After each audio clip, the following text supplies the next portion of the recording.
السلام عليكم ورحمة الله وبركاته. إن الحمد لله نحمده ونستعينه ونستغفره ونعوذ بالله من شرور أنفسنا ومن سيئات أعمالنا. من يهده الله فلا مضل له ومن يضلل فلا هادي له. وأشهد أن لا إله إلا الله وحده لا شريك له وأشهد أن محمدا عبده ورسوله صلى الله تعالى عليه وعلى آله وصحبه وسلم تسليما كثيرا. أما بعد، وقد قال الإمام البخاري رحمه الله تعالى: باب من نظر في كتاب من يحذر على المسلمين ليستبين أمره. قال حدثنا يوسف بن بهلول قال حدثنا ابن إدريس قال حدثني حسين بن عبد الرحمن عن سعد بن عبيدة عن أبي عبد الرحمن السلمي عن علي رضي الله عنه قال: بعثني رسول الله صلى الله عليه وسلم والزبير بن العوام وأبا مرثد الغنوي وكلنا فارس، فقال: انطلقوا حتى تأتوا روضة خاخ فإن به امرأة من المشركين معها صحيفة من حاتب بن أبي بلطة إلى المشركين. قال: فأدركناها تسير على جمل لها حيث قال لنا رسول الله সাল্লাল্লাহু আলাইহি ওয়াসাল্লাম। আল হাদিস।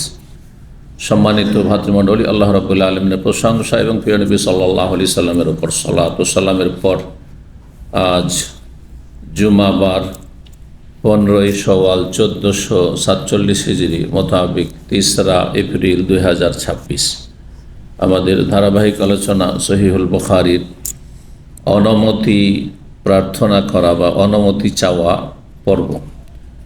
পর্ব নম্বর 5। ইমাম বুখারী রাহিমাহুল্লাহ এই পর্বের অধ্যায় নম্বর হচ্ছে 23। এর বিষয়বস্তু বলছেন ইমাম বুখারী রাহিমাহুল্লাহ, বাবু মান নাযারা ফি কিতাব। এই অধ্যায় হচ্ছে এমন কোন ব্যক্তি সম্পর্কে যেই ব্যক্তি কারো চিঠি সম্পর্কে অবগত হয় বা অন্যের চিঠি যদি পড়ে। শরীয়তের আসল বিধান হচ্ছে যে অন্যের চিঠি পড়া যাবে। আপনার চিঠি আপনার বিনা অনুমতিতে বিনা সম্মতিতে পড়া যাবে? নিষেধ। এটা হচ্ছে শরীয়তের বিধান। কিন্তু যদি প্রয়োজন হয়, কারো ক্ষতির আশঙ্কা রয়েছে, তার অনিষ্ট থেকে রক্ষা পাওয়ার জন্য কারো চিঠি সম্পর্কে অবগত হওয়া, সেটা কোনো ব্যক্তির ক্ষতির আশঙ্কা হোক, কোনো পরিবারের ক্ষতির আশঙ্কা হোক, কোনো দেশের ক্ষতির আশঙ্কা হোক, তাহলে দেশের তদন্ত বিভাগ সিআইডি দফতর কারো চিঠি তদন্ত করতে পারে। আর এটা করে আপনার জিপিও বুঝেন তো, general post office, head post office যে কোনো দেশের থাকে, সেখানে একটা সিআইডি বিভাগ আছে, সেখানে একটা তদন্ত বিভাগ আছে, যারা যে কোনো সন্দেহপূর্ণ চিঠি, আর যখন টেলিগ্রামে ছিল টেলিগ্রাম, এখন তো যুগ পাল্টে গেছে, পত্র পত্রিকা যা কিছু আসে, মোট কথা দেশে আসছে বাইরের থেকে, ম্যাগাজিন, সেগুলি তদন্ত করে দেখত বা দেখে। জি, অনেক চিঠিতে আমরা দেখেছি, আমার কাছে অনেক সব চিঠি এসছে অথবা কোনো পার্সেল এসেছে, বিভিন্ন দেশে এটা হয়, অন্য দেশও হয়েছে, সেটাকে খুলেছে, খোলার পরে পড়েছে, দেখেছে এর মধ্যে কি আছে, আর তারপরে ওতে আবার বন্ধ করেছে, সিল মেরে দিয়েছে, ভেরিফাইড অ্যান্ড চেক করা হয়েছে, তদন্ত করা হয়েছে। জি, যাতে করে পুনরায় তদন্তের প্রয়োজন না হয়। জি, তো এটা করা যাবে কি না, এটা রাষ্ট্রীয় বিষয়, রাষ্ট্রীয় নিরাপত্তা, কোনো সমাজের নিরাপত্তা, কোনো পরিবারের নিরাপত্তার বিষয় রয়েছে, কোনো ব্যক্তি নিরাপত্তা থাকতে পারে। এক কথায়, যদি কারো ক্ষয়ক্ষতি আশঙ্কা থাকে, তাহলে অন্যের চিঠি সম্পর্কে অবগত হওয়ার অধিকার আছে, বৈধতা আছে, এই কথাই বলছেন। এটি হচ্ছে অধ্যায়। কিন্তু আসল হচ্ছে যে কেউ কারো চিঠি, আজকাল চিঠির যুগ নেই, কিন্তু সোশ্যাল মিডিয়া মেসেজের যুগ আছে। আপনার রুমে টেলিফোন খোলা আছে, লক নেই, আর দেখছেন যে একটা মেসেজ আসলো হোয়াটসঅ্যাপে অথবা ইমোতে বা আর কিছু টেলিগ্রামে মেসেজ আসলো, মোবাইলটা দিয়ে নজর দিলেন, দেখে নিলেন, জায়েজ না? না জায়েজ, জায়েজ নয়। হতে পারে তার পার্সোনাল, তার স্ত্রী তাকে মেসেজ দিচ্ছে, অথবা তার আপনজন বাপ মা কোনো পারিবারিক বিষয় দিচ্ছে, যেটা আপনি জানলে তাকে খারাপ লাগবে। আপনারও যদি বিষয়টা হইতো, ম্যাটার হইতো, তাহলে আপনাকেও খারাপ লাগতো। সব কিছু আপনি জানতে দিতে চান না। প্রত্যেকের প্রাইভেসি রয়েছে, আছে না নেই? হ্যাঁ, সুতরাং বিষয়টা মনে রাখতে হবে। যারা আপনারা প্রবাসে থাকেন, এক রুমে কয়েকজন, এইসব নাজায়েজ কাজগুলি অনেকেই করেন একে অপরের। এক শ্রেণীর দায়ুস এমন আছে, আমরা দেখেছি চিঠিপত্রের কালে, আর এখন এই আপনার সোশ্যাল মিডিয়া, মোবাইলের যুগে, ইন্টারনেটের যুগে, স্ত্রী তাকে মেসেজ দিচ্ছে, কিছু বিনোদনমূলক, কিছু ভালোবাসামূলক, সেটা রুমমেটকে পড়াচ্ছে, বন্ধুকে পড়াচ্ছে যে আমার স্ত্রী এভাবে লিখেছে।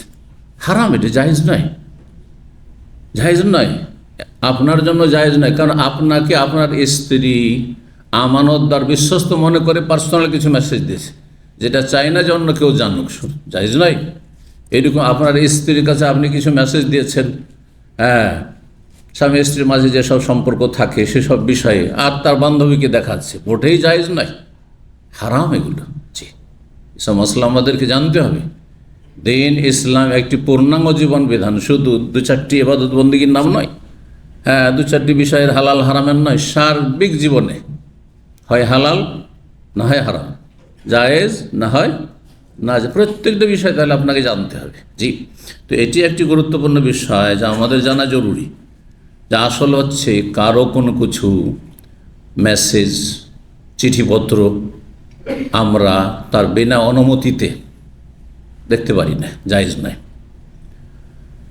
কিন্তু যদি প্রয়োজন হয় যে কোনো নিরাপত্তা জনিত কারণে, তাহলে জায়েজ। কারো অনিষ্ট থেকে রক্ষা পাওয়ার জন্য সন্দেহ রয়েছে যে কি এরা লিখালিখি করছে, হয়তো আমার বিরুদ্ধে ষড়যন্ত্র চলছে, শত্রুতা আছে, আপনি হয়তো আভাস পেয়েছেন, তাহলে জায়েজ আছে, জায়েজ আছে, যাদের সতর্ক হইতে পারেন। তাই বলছেন ইমাম বুখারী রাহিমাহুল্লাহ, এমন কোনো ব্যক্তি সম্পর্কে যেই ব্যক্তি, কিতাব মানে চিঠি, রেসালা মানেও চিঠি হয়, মেসেজ হয়, আর কিতাব মানেও, প্রাচীন যুগে কিতাব মানে চিঠি হইতো, কিতাব মানে শুধু পুস্তক হইতো না, কিতাব মানে গ্রন্থ, কিতাব মানে বই, পুস্তক, কিতাব মানে পুস্তিকা, আর কিতাব মানে চিঠিও হয়। কিন্তু আজকালকার যুগে চিঠিকে কিতাব বলে না, চিঠিকে বলে কি রেসালা, অথবা আপনার খেতাব বলছে আজকাল। জি, এসব নতুন আরবি। জি, কোনো একটি জিনিসের, একটি বিষয়ের একাধিক আপনার প্রতিশব্দ থাকতে পারে, প্রত্যেক ভাষাতে আছে। তো কেউ যদি কারো চিঠি দেখে অথবা চিঠি সম্পর্কে অবগত হয়, এমন ব্যক্তির মাই ইউহুজারু আল মুসলিমিনা, যার ক্ষেত্রে, যার সম্পর্কে মুসলিমদের জন্য শঙ্কা রয়েছে, ভয় রয়েছে, যে মুসলিমদের ক্ষতি হইতে পারে, বা আমার ক্ষতি হইতে পারে, বা অন্য আমার সাথী ভাইদের ক্ষতি হতে পারে, সুতরাং আমরা চিঠিটা দেখব যে কি আছে। লিয়াস্তাবিন আমরু, কেন আপনি চিঠি দেখবেন, পরের চিঠি, লিয়াস্তাবিন আমরুহু, যাতে করে তার বিষয়টি সুস্পষ্ট হয়ে যায়, ক্লিয়ার হয়ে যায়, যে আসলে তাতে কোনো আপত্তিকর কিছু আছে কিনা, আপত্তিকর কিছু আছে কিনা। এটা কোনো আপত্তিকর বিষয় নয়, জায়েজ, ন্যায্য অধিকার রয়েছে। আমার কাছে এক সময় ম্যাগাজিনের যুগ ছিল, তখন সহি আকিদার যেসব ম্যাগাজিন এখানে আসতো, সেগুলো চেক করার জন্য আসতো এখানে, আমার কাছে নিয়ে আসতো, না আমাকে দিয়ে যেত, আপনি পড়ে এটা রিপোর্ট লিখে আমাদেরকে দেবেন। আমি আমার অফিসে বসে থাকতাম।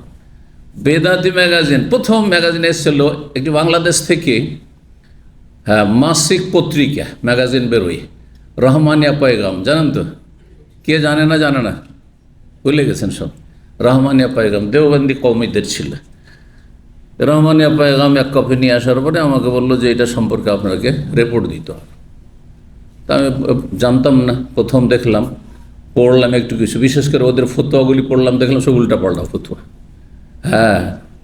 মাযহাব ভিত্তিক ভুল ভাল ফতোয়া, সেই হাদিস বিরোধী ফতোয়া যা আছে আমানতের সাথে, বিনা বাড়াবাড়িতে ছাড়াছাড়িতে। যদি আমি কিছু লুকিয়ে রাখি তো খেয়ানত, আর অতিরঞ্জন বেশি করে বলি তো সেটিও আমার জন্য সীমালঙ্ঘন, হারাম, দুটি হারাম। যা সত্য আছে তা লিখে দিলাম। তারপরে পত্রিকা, এইরকম পত্রিকা চরমনেওয়ালাদের পত্রিকা করেছিল, সেটা আমার কাছে একবার আসলো, সে সম্পর্কে লিখে দিলাম। অনেকগুলি তাদের পত্রিকা এগুলোতে এসে বিতরণ করতো, তাদের এজেন্ট ছিল। জি, এখানে সিকো মার্কেটে লাইব্রেরি ছিল, তারাই রহমানে পাইগাম বিক্রি করতো, মাসিক মদিনা বিক্রি করতো, এগুলো সম্পর্কে রিপোর্ট লিখে দিত। একবার তাহারিক পত্রিকার চলে এসছে। তাহারিক পত্রিকা জানেন তো? তাহারিক পত্রিকার নামটি একটু জান। তাহারিক মানে কি? তাহারিক মানে কি কে বলতে পারে? কেউ জানেন না। তাহারিক মানে সুবহানাল্লাহ, কে বলবে? কি করা? পবিত্র করা। মাশাআল্লাহ। তাহরিক হাররাকা ইউহাররিকু মানে আল্লাহ হাররিক হাররিক আর বলছে না, যারা গাড়ি চালাচ্ছেন যদি গাড়ি নিয়ে কোথাও পার্কিং ছাড়া দাঁড়িয়ে থাকেন আর ট্রাফিক পুলিশ এসে বলছে কি হাররেক হাররেক মানে কি নড়াও নড়াও সরাও, হাররাকা ইউহাররিকু মানে নড়ানো। তো তাহারিক মানে যে অবস্থা আছে সে অবস্থায় নাড়া দেওয়া, আন্দোলন। তাহরিক মানে হচ্ছে আন্দোলন, মুভমেন্ট। আর এটা অনেক সময় শঙ্কার বিষয় হয়, অনেক সময় আন্দোলন ভালো থাকলে ওর বিরুদ্ধে আন্দোলন। এই যে রাজনৈতিক, এই যে আপনার ডেমোক্রেসি, এতে যদি দেশ সরকার ভালো চালায় তবু বিরোধী দল আন্দোলন করতেই থাকবে, করবে না? করবে না? খারাপ চালাইলেও আন্দোলন হবে। আর যদি খলিফার মতো চালায়, খলিফার তাও আন্দোলন করবে, করবে না? করবে না? ওসমান রাজিয়াল খলিফায় রাশেদ, তারপরও বিদ্রোহীরা আন্দোলন করেছে, যে আন্দোলন হারাম। তারা বাগী, তারা দেশদ্রোহী, তারা সীমা লঙ্ঘনকারী, তাদের বিরুদ্ধে আল্লাহ লড়াই করতে বলেছেন কোরআনে কারিমে সূরা হুজুরাত, বুঝছেন না? তো আজকাল ফেরেশতা চরিত্রেরও শাসক যদি চলে আসে, খোলাফা রাশেদের অনুসারী শাসকও যদি চলে আসে, আর দেশে বড়ই শান্তি সার্বিক ক্ষেত্রে মোটামুটি প্রতিষ্ঠার চেষ্টা করছে, তারপরও অপোজিশন পার্টি, বিরোধী দল আছে যেহেতু, সুতরাং আন্দোলন করতে হবে। কারণ জনগণকে নিজের ফেভারে নিতেই হবে, আগামী ইলেকশনে এদেরকে হারাতে হবে আন্দোলন করে, আর আমাদেরকে ক্ষমতায় যেতে হবে। এর নাম ডেমোক্রেসি। বুঝতে পারছেন না? ইসলাম সমর্থন করে? আপনি দেশ সুন্দর চালাচ্ছেন, তারপর আপনার বিরুদ্ধে আন্দোলন। আপনার বাড়ির যদি উদাহরণ দিই, বলুন তো দেখি। আপনার বাড়িতে আপনার 5টা ছেলে আছে, মেয়েরা আছে, বৌমা আছে, সবাই আছে, পরিবারকে সুন্দর সুষ্ঠুভাবে চালাচ্ছেন। তারপর যদি আপনার বাড়িতে একটা বিরোধী দল তৈরি করতেন, আর বিরোধী দলের নেতা হচ্ছে আপনার স্ত্রী, সে বাড়িতে শান্তি থাকবে? বলুন তো দেখি, শান্তি থাকবে? এই জন্যই গণতান্ত্রিক দেশে শান্তি নেই। এবার বুঝতে পেরেছেন? নিজের ঘর সম্পর্কে আপনাকে ঠিক তো অভিজ্ঞতার কথা বললাম। আপনার বাড়িতে, কারণ আমার বাড়িতেও যদি একটা বিরোধী দল থাকে, অ্যান্টি পার্টি, অপোজিশন পার্টি, আর তাদের একজন লিডার, বড় ছেলে, আল্লাহ হেফাজত করুক, মেজর ছেলে, সে একটু দল পাকাচ্ছে, শান্তি থাকবে? আরে ঘুম হারাম করে দিবে, ঘুম হারাম করে দিবে, ঠিক না? জি কোনো শান্তি নেই। এই কাফেরদের মানব রচিত বিধানে আল্লাহ মুসলিমদেরকে সঠিক বুঝ দান করুন, আর এসব বাতিল পন্থা থেকে ফিরে আসার তৌফিক দান করুন। কিছু আমাদের আহলে হাদিস ভাইরা আছে, নতুন নতুন আহলে হাদিস এসেছে অথবা জন্মসূত্রে আহলে হাদিস, তারাও আবার এই গণতন্ত্রের সাপোর্ট করে। আর আগে নিজের ঘরে সাপোর্ট করেন, আপনার বাড়িতে একটা বিরোধী দল তৈরি করেন, আর তার নেতৃত্বে একজন যে অপোজিশন নেতা হচ্ছে অমুক আমার ছেলে মেয়েদের মধ্যে, আর তারপরে আপনি বলেন যে যখন আমার বাড়িতে চলবে বৈধ, তো দেশেও চলবে। বুঝতে পারছেন না? এবার বুঝে এসছে গণতন্ত্র, কারণ অনেকে গণতন্ত্রের সাপোর্টার, অথচ মুখে দাঁড়িয়ে আছে, বলছে যে সহি আকিদ, আমি আহলে হাদিস। আরে সহি আহলে হাদিস বুঝেন, সহি আহলে হাদিস মানহাজ বুঝেন, আর তারপরে সেই পথের প্রতীক হন। আল্লাহ বুঝার তৌফিক দান করুন। জি, তো কথা লম্বা না করে ফিরে আসি। তাহারিক পত্রিকা, শেষ হয়নি কথাটি। তাহারিক পত্রিকায় এতগুলো এসছে, তখন প্রথমে 1 ডজন আসতো মনে হয়, এতগুলি, আর সবগুলি চেকের জন্য চলে এসছে। চেক করে তাদের আমানত তাদেরকে ফিরিয়ে দিয়েছি। বলেছেন না ঠিক আছে। তখন আমাকে বলছে নামটা যে একটু শঙ্কাজনক, ভয়ঙ্কর নাম, তাই না? সৌদি আরব আন্দোলন, তাহরিক মানে আন্দোলন, তা মুশকিল, এটা তো আপত্তি করে দেশে। তা আমি বললাম যে নামটা শুধু একটু আপত্তিকর, বাকি কাজ কাম আকিদা ঠিক আছে, আকিদা এদের আমল ঠিক আছে। তারপর তখন তাদেরকে রিলিজ করা হয়, দেওয়া হয় এই জিপিও থেকে, বুঝতে পারছেন না? জি। তো এটা জায়েজ না জায়েজ? হ্যাঁ, সরকার বা সরকার কর্তৃপক্ষ পোস্ট অফিস যে তদন্ত করেছে, চেক করেছে, হ্যাঁ, অন্যের কন্টেন্ট, অন্যের কিছু, হ্যাঁ, এটা জায়েজ কি না? জায়েজ। জি, যদি প্রয়োজন হয় তাহলে জায়েজ, বিনা প্রয়োজনে আসল হচ্ছে না জায়েজ। মাসলা কি বলবেন? আসল হচ্ছে যে আপনার চিঠি আমার জন্য পড়া জায়েজ নয়, আমার চিঠি, আমার মেসেজ আপনার জন্য পড়া জায়েজ নয়। এমনকি স্বামী স্ত্রী একবারে মেসেজ পড়া জায়েজ নয়। হ্যাঁ, ওর বোন, ওর ভাই কি চিঠি মেসেজ দিচ্ছে, পড়া জায়েজ। আচ্ছা, এটা নেন, কারণ এগুলো ভুক্তভোগী মানুষ অনেকে। আপনি মনে করেন যে আমার স্ত্রীর সব মেসেজ আমার জন্য দেখা জায়েজ না, মোটেই না। হ্যাঁ, আর স্ত্রী মনে করে যে আমার স্বামীর সব মেসেজ আমার জন্য দেখা জায়েজ না, মোটেই জায়েজ নাই, মোটেই জায়েজ নাই। তার ভাই বোন এমন কিছু বলতে পারে, হয়তো কিছু পয়সা চেয়েছে, আর আপনার স্ত্রী হচ্ছে কৃপণ। হ্যাঁ, স্ত্রী হচ্ছে কৃপণ, যখন জেনে নেবে যে ওর বোন পয়সা চেয়েছে, তো আপনার ঘুম হারাম করে দেবে, ঘুম হারাম করে দেবে। সুতরাং অশান্তি হবে, পারিবারিক অশান্তি হবে। দেখছেন, পরের চিঠি পড়লে যে ক্ষতি করলো, এদিকে ইঙ্গিত করছি, এটা করবেন না, কখনো করবেন না। কিন্তু যদি শঙ্কা থাকে, হ্যাঁ, আশঙ্কা হচ্ছে আমার স্ত্রীর চরিত্র খারাপ, আমার স্বামীর চরিত্র খারাপ, পরকীয়ায় লিপ্ত, হ্যাঁ, সে বিভিন্ন মেয়েদেরকে মেসেজ করছে আমার স্বামী, অথবা আমার ওয়াইফ, হ্যাঁ, সে অন্য কোনো পুরুষের সাথে যোগাযোগ রাখছে, তাহলে অবশ্যই চেক করতে পারবেন। এই অধ্যায় থেকে সমস্ত মাসাইল আপনি নিতে পারবেন। জি, আল্লাহ বুঝার তৌফিক দান করেন। একেই বলা হয় ফিকহুস সুন্নাহ, মানে হাদিস থেকে ফিকহের জ্ঞান চর্চা করা। জি, 6259 নম্বর হাদিস। হাদিস বর্ণনা করছেন আবু আব্দুর রহমান আসসালামি, প্রখ্যাত তাবেঈ, হাফেজ, কারি ছিলেন। আলী রাদিয়াল্লাহু তাআলা আনহুর বিশিষ্ট ছাত্র ছিলেন। তো আলী রাদিয়াল্লাহু তার হাদিসে বর্ণনা করে, তিনি বলছেন তার নিজের ঘটনা, বলছেন তাআলা বাসানি রাসূলুল্লাহ সাল্লাল্লাহু আলাইহি ওয়াসাল্লাম, রাসূলুল্লাহ আমাকে পাঠিয়ে দিলেন এবং আমার সাথে পাঠালেন কাকে? জুবাইর ইবনে আওয়ামকে। জি, 10 জন জান্নাতে সুসংবাদ প্রাপ্ত সাহাবায়ে কেরামদের 2 জন হয়ে গেলেন, আলী এবং জুবাইর।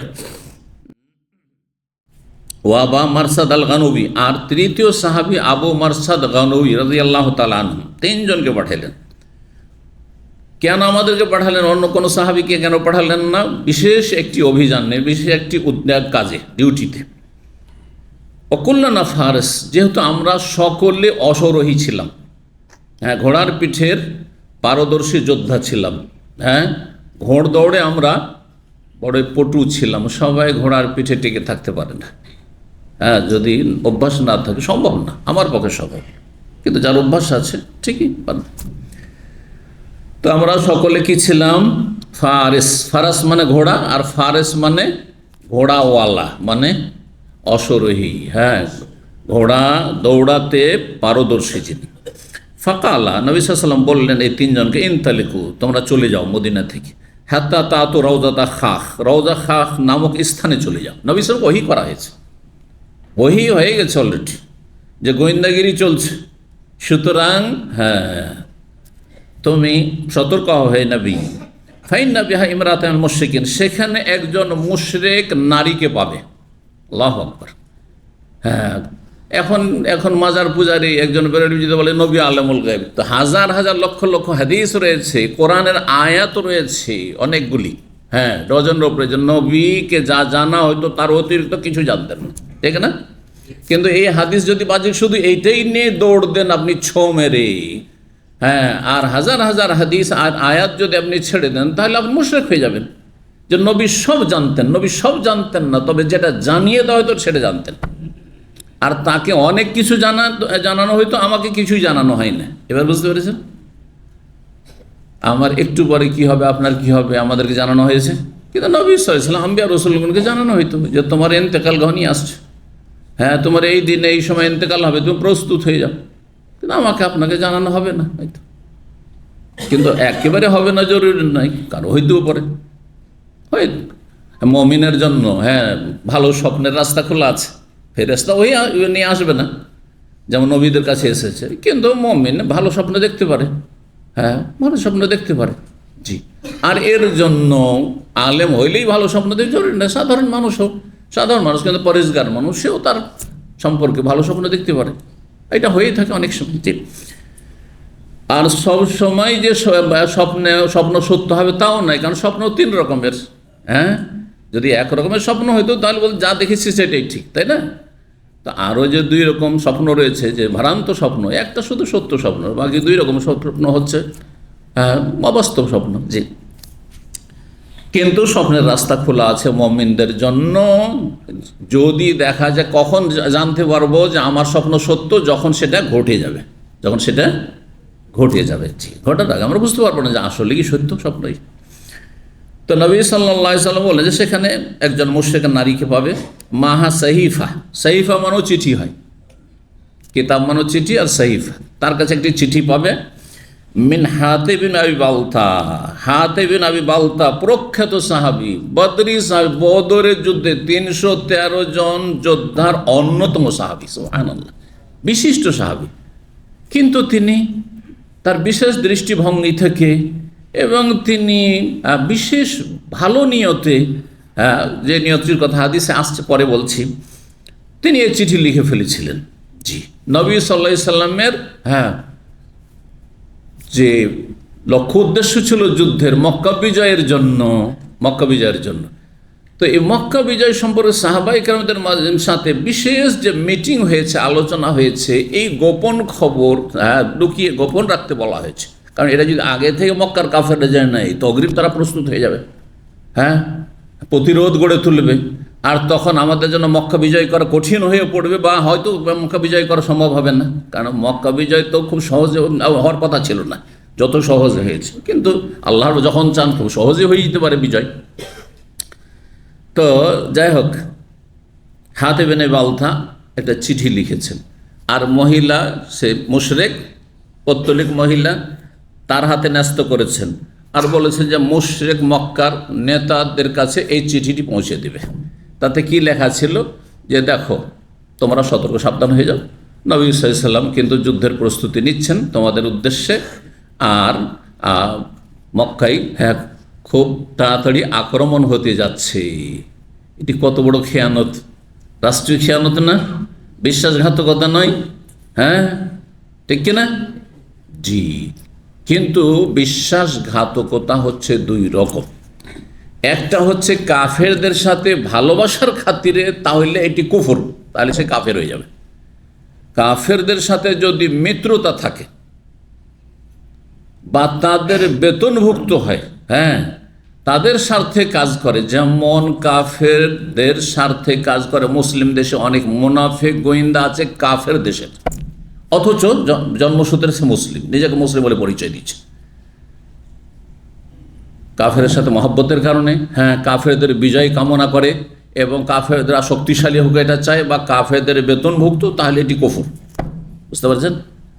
কিন্তু যদি কাফেরদের অনিষ্ট থেকে রক্ষার জন্য এমন কিছু একটু কাফেরদের উপকার করে দিই, হ্যাঁ যে যার ফলে আমি যাতে করে কাফেরদের অনিষ্ট থেকে বা আমার পরিবার যাতে রক্ষা পায়, তাহলে তখন কুফর হবে না, তখন কুফর হবে না, বড় কুফরই হবে না তখন, যদিও কাবিরা গুনাহ, গুনাহটি কাবিরা গুনাহ। এই জন্য ঢালাওভাবে মানবরচিত বিধান দিয়ে যারা ফয়সালা করে, অথবা কাফেরদের সাথে কিছু দুনিয়ার আদান প্রদান নাই, হ্যাঁ এই ক্ষেত্রে ইসলামের হয়তো বাহ্যিক ক্ষতি হচ্ছে, মুসলিম দেশের ক্ষতি হচ্ছে, তারপরও এইরকম স্বার্থে জড়িত রয়েছে অনেক। কিন্তু নেতারা আজকাল আছে না নেই? অনেক নেতারা থাকে মুসলিম দেশে আর কাফের দেশের স্বার্থে কাজ করে। তারা 2 ভাগে বিভক্ত। আলাদাভাবে সবাই কাফের নয়, যে তাদের সাথে ভালোবাসা, তাদের বিজয় কামনা করে, দেশের ক্ষতি হোক কিন্তু তাদের বিজয় হোক, তারা শক্তিশালী হোক, তাহলে এটি বড় কুফর, সে কাফের।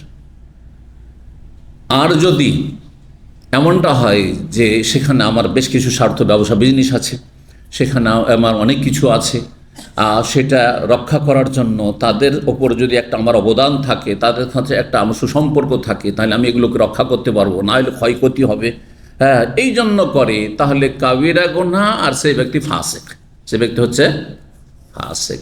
জি, আচ্ছা, তারপরে অনেক সময় কুফরি কাজ করে ফেলে কিন্তু জানে না। যদি না জানে সেই ক্ষেত্রে তার রক্ষা আছে, তাকে নির্দিষ্ট করে কাফের বলা যাবে না, আমভাবে কাফের বলা যাবে, কারণ তার জানা ছিল না যে এটি কুফরি কথা বা কুফরি কাজ, জানা ছিল না এটি কুফরি কাজ বা কুফরি কথা, বুঝতে পারছেন না? এগুলোকে বলা হয় যে কাউকে নির্দিষ্ট করে কাফের বলার ক্ষেত্রে শর্ত আর কিছু বাধা, শর্তগুলি পুরা হইতে হবে, বাধাগুলি দূর হইতে হবে, তাহলে কাউকে নির্দিষ্ট করে কাফের বলতে পারবেন। একটু উদাহরণ দিতে তাহলে বুঝতে পারবেন। আমাদের দেশের অধিকাংশ মানুষরা আজকে থেকে 20-30 বছর আগে শুনেই নি যে বেনামাজি কাফের। আজকে থেকে 30 বছর আগে আমাদের সালাফি দাওয়াত যে খুব বেশি প্রচার প্রসার ঘটেছে, এর সময়কাল হচ্ছে 30 বছর। তার আগে সীমিত আকারে হইতো, দেশে আহলাদিস ছিল, কিন্তু ওই আহলাদিস গ্রামে একটা জলসা হচ্ছে, মহফিল হচ্ছে, দাওয়াতি কাজ তেমন অত বেশি ছিলও না, সোশ্যাল মিডিয়াও ছিল না, পাশেই বেদাতিরা আছে, আহলাদিসের জলসা আসতো না। তাদের সম্পর্কে তাদের বেদাতি মোল্লারা এমন তাদের ভাবমূর্তি নষ্ট করে রেখেছিল যে এরা কাদিয়ানীদের মতো, হ্যাঁ, এরা ইসলামের গণ্ডির বাইরে, যেহেতু এরা মজহাব মানে না, কথা বলতে পারছেন, এমন বদনাম করে রেখেছিল যে এদের মাহফিলে যাওয়াই যাবে না। অথচ দেখতাম আহলাদিসদেরকে, দেখতাম এক শ্রেণীর মূর্খদেরকে যে ওই বেদাতিদের জলসাই যেত। আমরা দেখেছি ছোটকালে এরকমটা, ওরা একটাও কেউ আসতো না, কারণ তারা সংখ্যাগরিষ্ঠ, আর তাদের বেদাতি মল্লেরা একবার চরমপন্থী, তারা শক্ত করে জাতিকে একবার শিখিয়ে রেখেছে ভালো করে যে তোরা গোঁড়া কট্টরপন্থী থাকবি, নিজের তরিকার ওপর, খবরদার ওদের মজলিসে যাবি না, ওদের মহফিলে যাবি না। বুঝতে পেরেছেন না কি বলতে গিয়ে বললাম এই কথাটি? হ্যাঁ, মনে করতে আপনাদেরকে, হ্যাঁ, না চিঠি থেকে তো পৌঁছা যাবে না, কি থেকে গেলাম, হ্যাঁ, ঢালাওভাবে কাফের বলা যাবে না। হ্যাঁ, যে বছর বলছেন বেনামাজির কথা বলছিলাম, এইখানে পয়েন্ট ছিল কি, আজকে 30 বছর আগে শুনেছিলেন, আপনার বাপ দাদা শুনেছে কেউ যে বেনামাজি কাফের, অথচ হাদিসে কাফের শব্দ আছে, কিন্তু এই হাদিস, হ্যাঁ, কওমিরাও শোনাইতো না, আর বেরলবিরাও শোনাইতো না, এমনকি আহলে হাদিসে শোনাই বলতেন যে ছোট কাফের। কি বলতো? কাফের দুই রকম, বড় কাফের, ছোট কাফের, কুফর দুনা কুফর, এই বলে চালিয়ে দিত। সে এক দু অক্ত ছাড়লেও আর পুরা সপ্তাহ পড়লো না তবুও, আর জীবনেও পড়ে না, শুধু জুমা পড়ে, তবুও ছোট কাফের বলে চালিয়ে দিত। কিন্তু শাইখ ইবনে উসাইমিন রাহিমাহুল্লাহর কিতাব যখন গেল, আরব দেশের এলমগুলি গেল, ইমাম ইবনে তাইমিয়া, তারপরে ইমাম আহমদ, আর সাহাবায়ে কেরামদের যে সবার এজমা, যে বেনামাজিকে সাহাবীরা মুসলিম মনে করতেন না, তাদের এজমা ছিল যে নামাজের আমল ছেড়ে দিলে ইসলাম থাকে না। এই এলিমগুলি যখন পৌঁছিল, তখন অধিকাংশ আহলে হাদিসরা এখন সবাই বলে যে বেনামাজি কাফের, ঠিক না? এমনকি হানাফি আলেমরাও কেউ বলে, যদিও তাদের আসল মাযহাব হচ্ছে যে না, এটা হচ্ছে ছোট কুফর। তো এখন ওই জামানায় যে সব লোকেরা বেনামাজি হয়ে মারা গেছে, অনেক নেক আমল করেছে, কিন্তু বেনামাজি হয়ে মারা গেছে, অজ্ঞতা ছিল তাদের, জানতো যে আমি ফাসেক, গুনাহগার, কিন্তু আমি কাফের না, বুঝছেন না? তাহলে কাফের বলবেন? এখনও যদি গ্রামে গঞ্জে এমন কোন লোক থাকে, তাকে গিয়ে বলে যে বেনামাজি তো কাফের, আপনি নামাজ পড়েন না, শুধু জুমা পড়ছেন, আমি তো জীবনে শুনিনি এই কথা, তোকে কাফের বলা যাবে? তার অজ্ঞতা, জাহাল, ওজোর আছে। যতক্ষণ পর্যন্ত জানিয়ে দেওয়ার পরেও যদি নামাজ শুরু না করে, হাদিসটা জানিয়ে দিলেন, তারপরও নামাজ পড়বে না, তখন বলবেন যে হ্যাঁ কাফের, কারণ হুজ্জত কায়েম হয়েছে। এবার বুঝতে পেরেছেন? তো এই সাহাবী সোজা ভাষায় ইসলামের বিরুদ্ধে গোয়েন্দাগিরি করেছে, তাই না? জি, যেটি হয় কুফরি, যদি কাফেরদের মহব্বতে করে থাকে, তাদের বিজয় এর ও স্বার্থে করে থাকে, তাহলে বড় কুফরি। আর যদি সেটা নাও হয় অনিষ্ট থেকে বাঁচার জন্য, আপনি নিজের ক্ষয়ক্ষতি থেকে বাঁচার জন্য, নিজের ব্যবসা বাণিজ্য বা নিজের পরিবারকে রক্ষা করার জন্য আপনি বিশ্বাসঘাতকতা করবেন মুসলিম দেশের বিরুদ্ধে বা মুসলিম জাতির বিরুদ্ধে? কাবিরা গুনাহ। তো যাই হোক, এই কাজটি তিনি করে ফেলেছিলেন। কালা, বর্ণনাকারী বলছেন, আলী ফাদরাক না, হা, আমরা দৌড় দিলাম ঘোড়ার পিঠে চড়ে, আর মহিলা যাচ্ছে উটের পিঠে, তাকে আমরা পেয়ে গেলাম ওই মহিলাকে। তাসির আলা জামাল্লাহা, একটি উটের পিঠে সে চড়ে চলতে আছে। হাইসো কালালান্না, ওই জায়গায় গিয়ে পেলাম যেই জায়গার কথা নবী সাল্লাল্লাহু আলাইহি ওয়াসাল্লাম বলেছিলেন, ওইখানেই পাবে, রওজা খাখ নামক স্থান পাবে মদিনা থেকে মক্কার রাস্তায়। আমরা গিয়ে বললাম, কুলনা, আমরা বললাম, আইনাল কিতাব আল্লাযী মাকে, তোমার কাছে যে চিঠি আছে সেই চিঠিটি কোথায়, বলো, চিঠি দাও। কালা, তো মহিলা বলল, মা মাই কিতাবুন, আমার মহিলা বলছে, মা মাই কিতাবুন, আমার কাছে কোনো চিঠি নেই। বলবে যে গোয়েন্দাগিরি করে সহজে স্বীকার করবে নাকি? আসামি কখনো স্বীকার করবে না। জি, আমার কাছে কোনো চিঠি নেই। ফানাখনা বেহা, তখন তার ওঁটটিকে তার সহ বসিয়ে দিলাম। ওঁট দাঁড়িয়েছিল, ওঁটকে বসালাম, ওঁটের পিঠেই মহিলা চেপে আছে। সাহাবায়ে কেরাম মহিলার গায়ে হাত দেননি। এই জন্য কোনো পুরুষের তদন্তের নামে সরাসরি গিয়ে মহিলার গায়ে হাত দিবে হারাম, জায়েজ নয়, বলি না। তাহলে মহিলাকে নিয়ে যেতে হবে। হ্যাঁ, কথা বোঝা গেছে। নিরুপায় মহিলা নিয়ে যাওয়া যাচ্ছে না, তখন সে নিরুপায় হলে সেটি তখন মাসলার ভিন্ন বিষয়। জি, কিন্তু এমনি এই নয় যে তদন্তের নামে পুলিশ এসে মহিলার গায়ে হাত দিয়ে দিবে, না, মোটেই না। জি, জায়েজ না। ফাবতাগাইনা ফি রাহলিহা, তলাশ করলাম প্রথম তার কিসে, তার পালকিতে। রাহল, যে উটের পিঠে পালকি থাকে, হাওদা থাকে, হাওদা বলা হয় সেটিকে, পালকির মতো আর কি, সেজন্য পালকি বললাম। কারণ পালকি কথাটি আমাদের দেশের মানুষরা বুঝে, কারণ পীরদেরকে, আপনাদের বাপদাদারা যারা পীরের মুরিদ ছিল, কিন্তু কাঁধে করে পালকিতে খুব বয়েছে। হ্যাঁ, আর হিন্দুদের দেখতাম বরকনেকে নিয়ে যেত পালকিতে করে, এইটাই দেখেছি। হ্যাঁ, কারণ আমাদের এলাকায় অত পীরটির ছিল না, কিন্তু শুনতাম যে বেদাতি এলাকাতে পীরকে কাঁধে করে মুরিদানরা নিয়ে আসে। তখন তো রাস্তাঘাট ছিল না, হ্যাঁ, যোগাযোগ ব্যবস্থা মোটেই ছিল না। 10-20 কিলোমিটার ওই পীরকে কাঁধে করে নিয়ে আসতো, পালকিতে করে, গাড়ি করে নিয়ে আসতো। আর হিন্দুদের বিয়েগুলি দেখতে গ্রাম দিয়ে যাচ্ছে, রাস্তা দিয়ে যাচ্ছে, মুসলিম গ্রাম দিয়ে, আশেপাশে হিন্দুরা বাস করে, ওই পালকিতে করে বরকনেকে বিয়ে করে নিয়ে যাচ্ছে। মুসলিমদের বিয়েতে সাধারণত দেখিনি, কিন্তু শুনেছি কোনো কোনো এলাকাতে মুসলিমদেরও বিয়ে শাদী পালকিতে হতো শুনেছি, কিন্তু আমাদের অঞ্চলে গরুর গাড়িতে হইতো। আমরা গরুর গাড়িতে বরযাত্রী গিয়েছি ছোটকালে, বুঝতে পারছেন না। এই ঢালাওভাবে বেশি 10, 20টা, 50টা, 100টা করে বরযাত্রী নিয়ে পরের বাড়ি খাওয়া জায়েজ। আপনার ভাই বেরাদর বিয়ের পরের দিন যান, তো একাই যান, এই 50 জন 100 জন না নিয়ে একাই যান, আর বলেন যে ধর্ণা দিয়ে বসে থাকেন তার বাড়িতে। হ্যাঁ, 1 গ্লাস পানি দেবে, জুতা মারবে, ঠিক না? তো বিয়ের দিন মেয়ের বাবা আপনাকে খাওয়াচ্ছে কেন? আপনি জামাইয়ের বাপ মা ভাই বেরাদর খাওয়াচ্ছে, তার বাড়ির পরিবারের সদস্য মজবুর হয়ে নিরুপায় খাওয়াচ্ছে, আমার মেয়েটাকে উঠিয়ে দিতে হবে, সেই জন্য এই বরযাত্রীর খাবার হারাম। ভালো করে শুনুন, 2-4-5 জন নিয়ে যায় সেটা জায়েজ, কিন্তু এটি সুন্নত নয়। আচ্ছা, নবী সাল্লাল্লাহু আলাইহি ওয়াসাল্লামের জামানায় সাহাবায়ে কেরামগণ কোনো একজন বিয়ে করেছেন, আর 10 জন সাথী সঙ্গী নিয়ে গেছেন শ্বশুর বাড়ি। হ্যাঁ, আর বলেছে এরা বরযাত্রী, আপনাদের খাওয়াইতে হবে। একটা ঘটনা দেখুন, বেশি লোক না, 5-7 জন নিয়ে গেছেন আর শ্বশুর বাড়ি খেয়েছেন। দেখাতে পারবেন? বললাম সবাইকে, আপনাদেরকে বললাম, আর আপনাদের যে বিদাতি মোল্লারা এই যে বরযাত্রী প্রচলনকে টিকিয়ে রেখেছে তাদেরকেও বলেন, হারাম রুজি এটি। এই রুজি হারাম, বাতিল পন্থায় অন্যের ধন সম্পদ ভক্ষণ করা। কোরআন আল্লাহ, লা তাকুলু আমওয়ালাকুম বাইনাকুম বিল বাতিল, অবৈধ পন্থায় একে অপরের ধন সম্পদ খাবে না। জি, অবৈধ পন্থায়। জায়েজ কেন বললাম? কারণ 2-4-10 জন যদি চলে আসে কারো বাড়িতে, তো খাওয়ানো সম্ভব। এখন আমার বাড়িতে হঠাৎ, আমার বাসায় এখন যে 5 জন আমার সাথে আসেন, হঠাৎ করে চলে আসলেন, আর খাবার দাবার 5 জন 10 জনকে খাওয়াইতে পারো।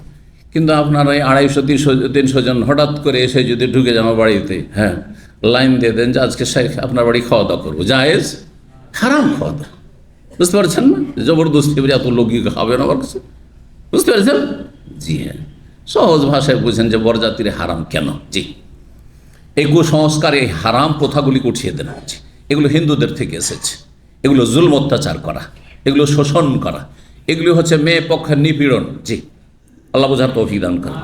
বিয়ে শাদী সম্পর্কে যথেষ্ট আমার 3-4টা আলোচনা আছে। ওই আলোচনাগুলি শোনার পরে কেউ যদি বিয়ে শাদী করে অথবা ছেলে মেয়ের বিয়ে দেয় তো এসব হারাম কাজ থেকে মুক্ত হয়ে যাবে। তাতে বহু বেদাতের কথা বলা আছে। আর এই হারাম অবৈধ, হ্যাঁ, মেয়ে পক্ষ জুলম অত্যাচার করে, বিয়ে করতে গেছে মেহমান হিসাবে, এখন গাড়ি ঘেরাও করো, হ্যাঁ, আর তারপরে হাত ধোয়া পয়সা নিতে হবে। কথা বুঝতে পারছেন? এটা করা পয়সা নিতে হবে, ওইটা করা পয়সা নিতে হবে, মসজিদ খরচ নিতে হবে। এগুলো কুপ্রথা আছে না নেই? জবরদস্তি চাঁদা নেবেন মসজিদের, হ্যাঁ, হাউজুবিল্লাহ, সব না জায়েজ কাজ এগুলো। তো যদি এগুলো জানতে চান যে কোনটা জায়েজ কোনটা না জায়েজ, আমার আলোচনাগুলো অবশ্যই শুনবেন।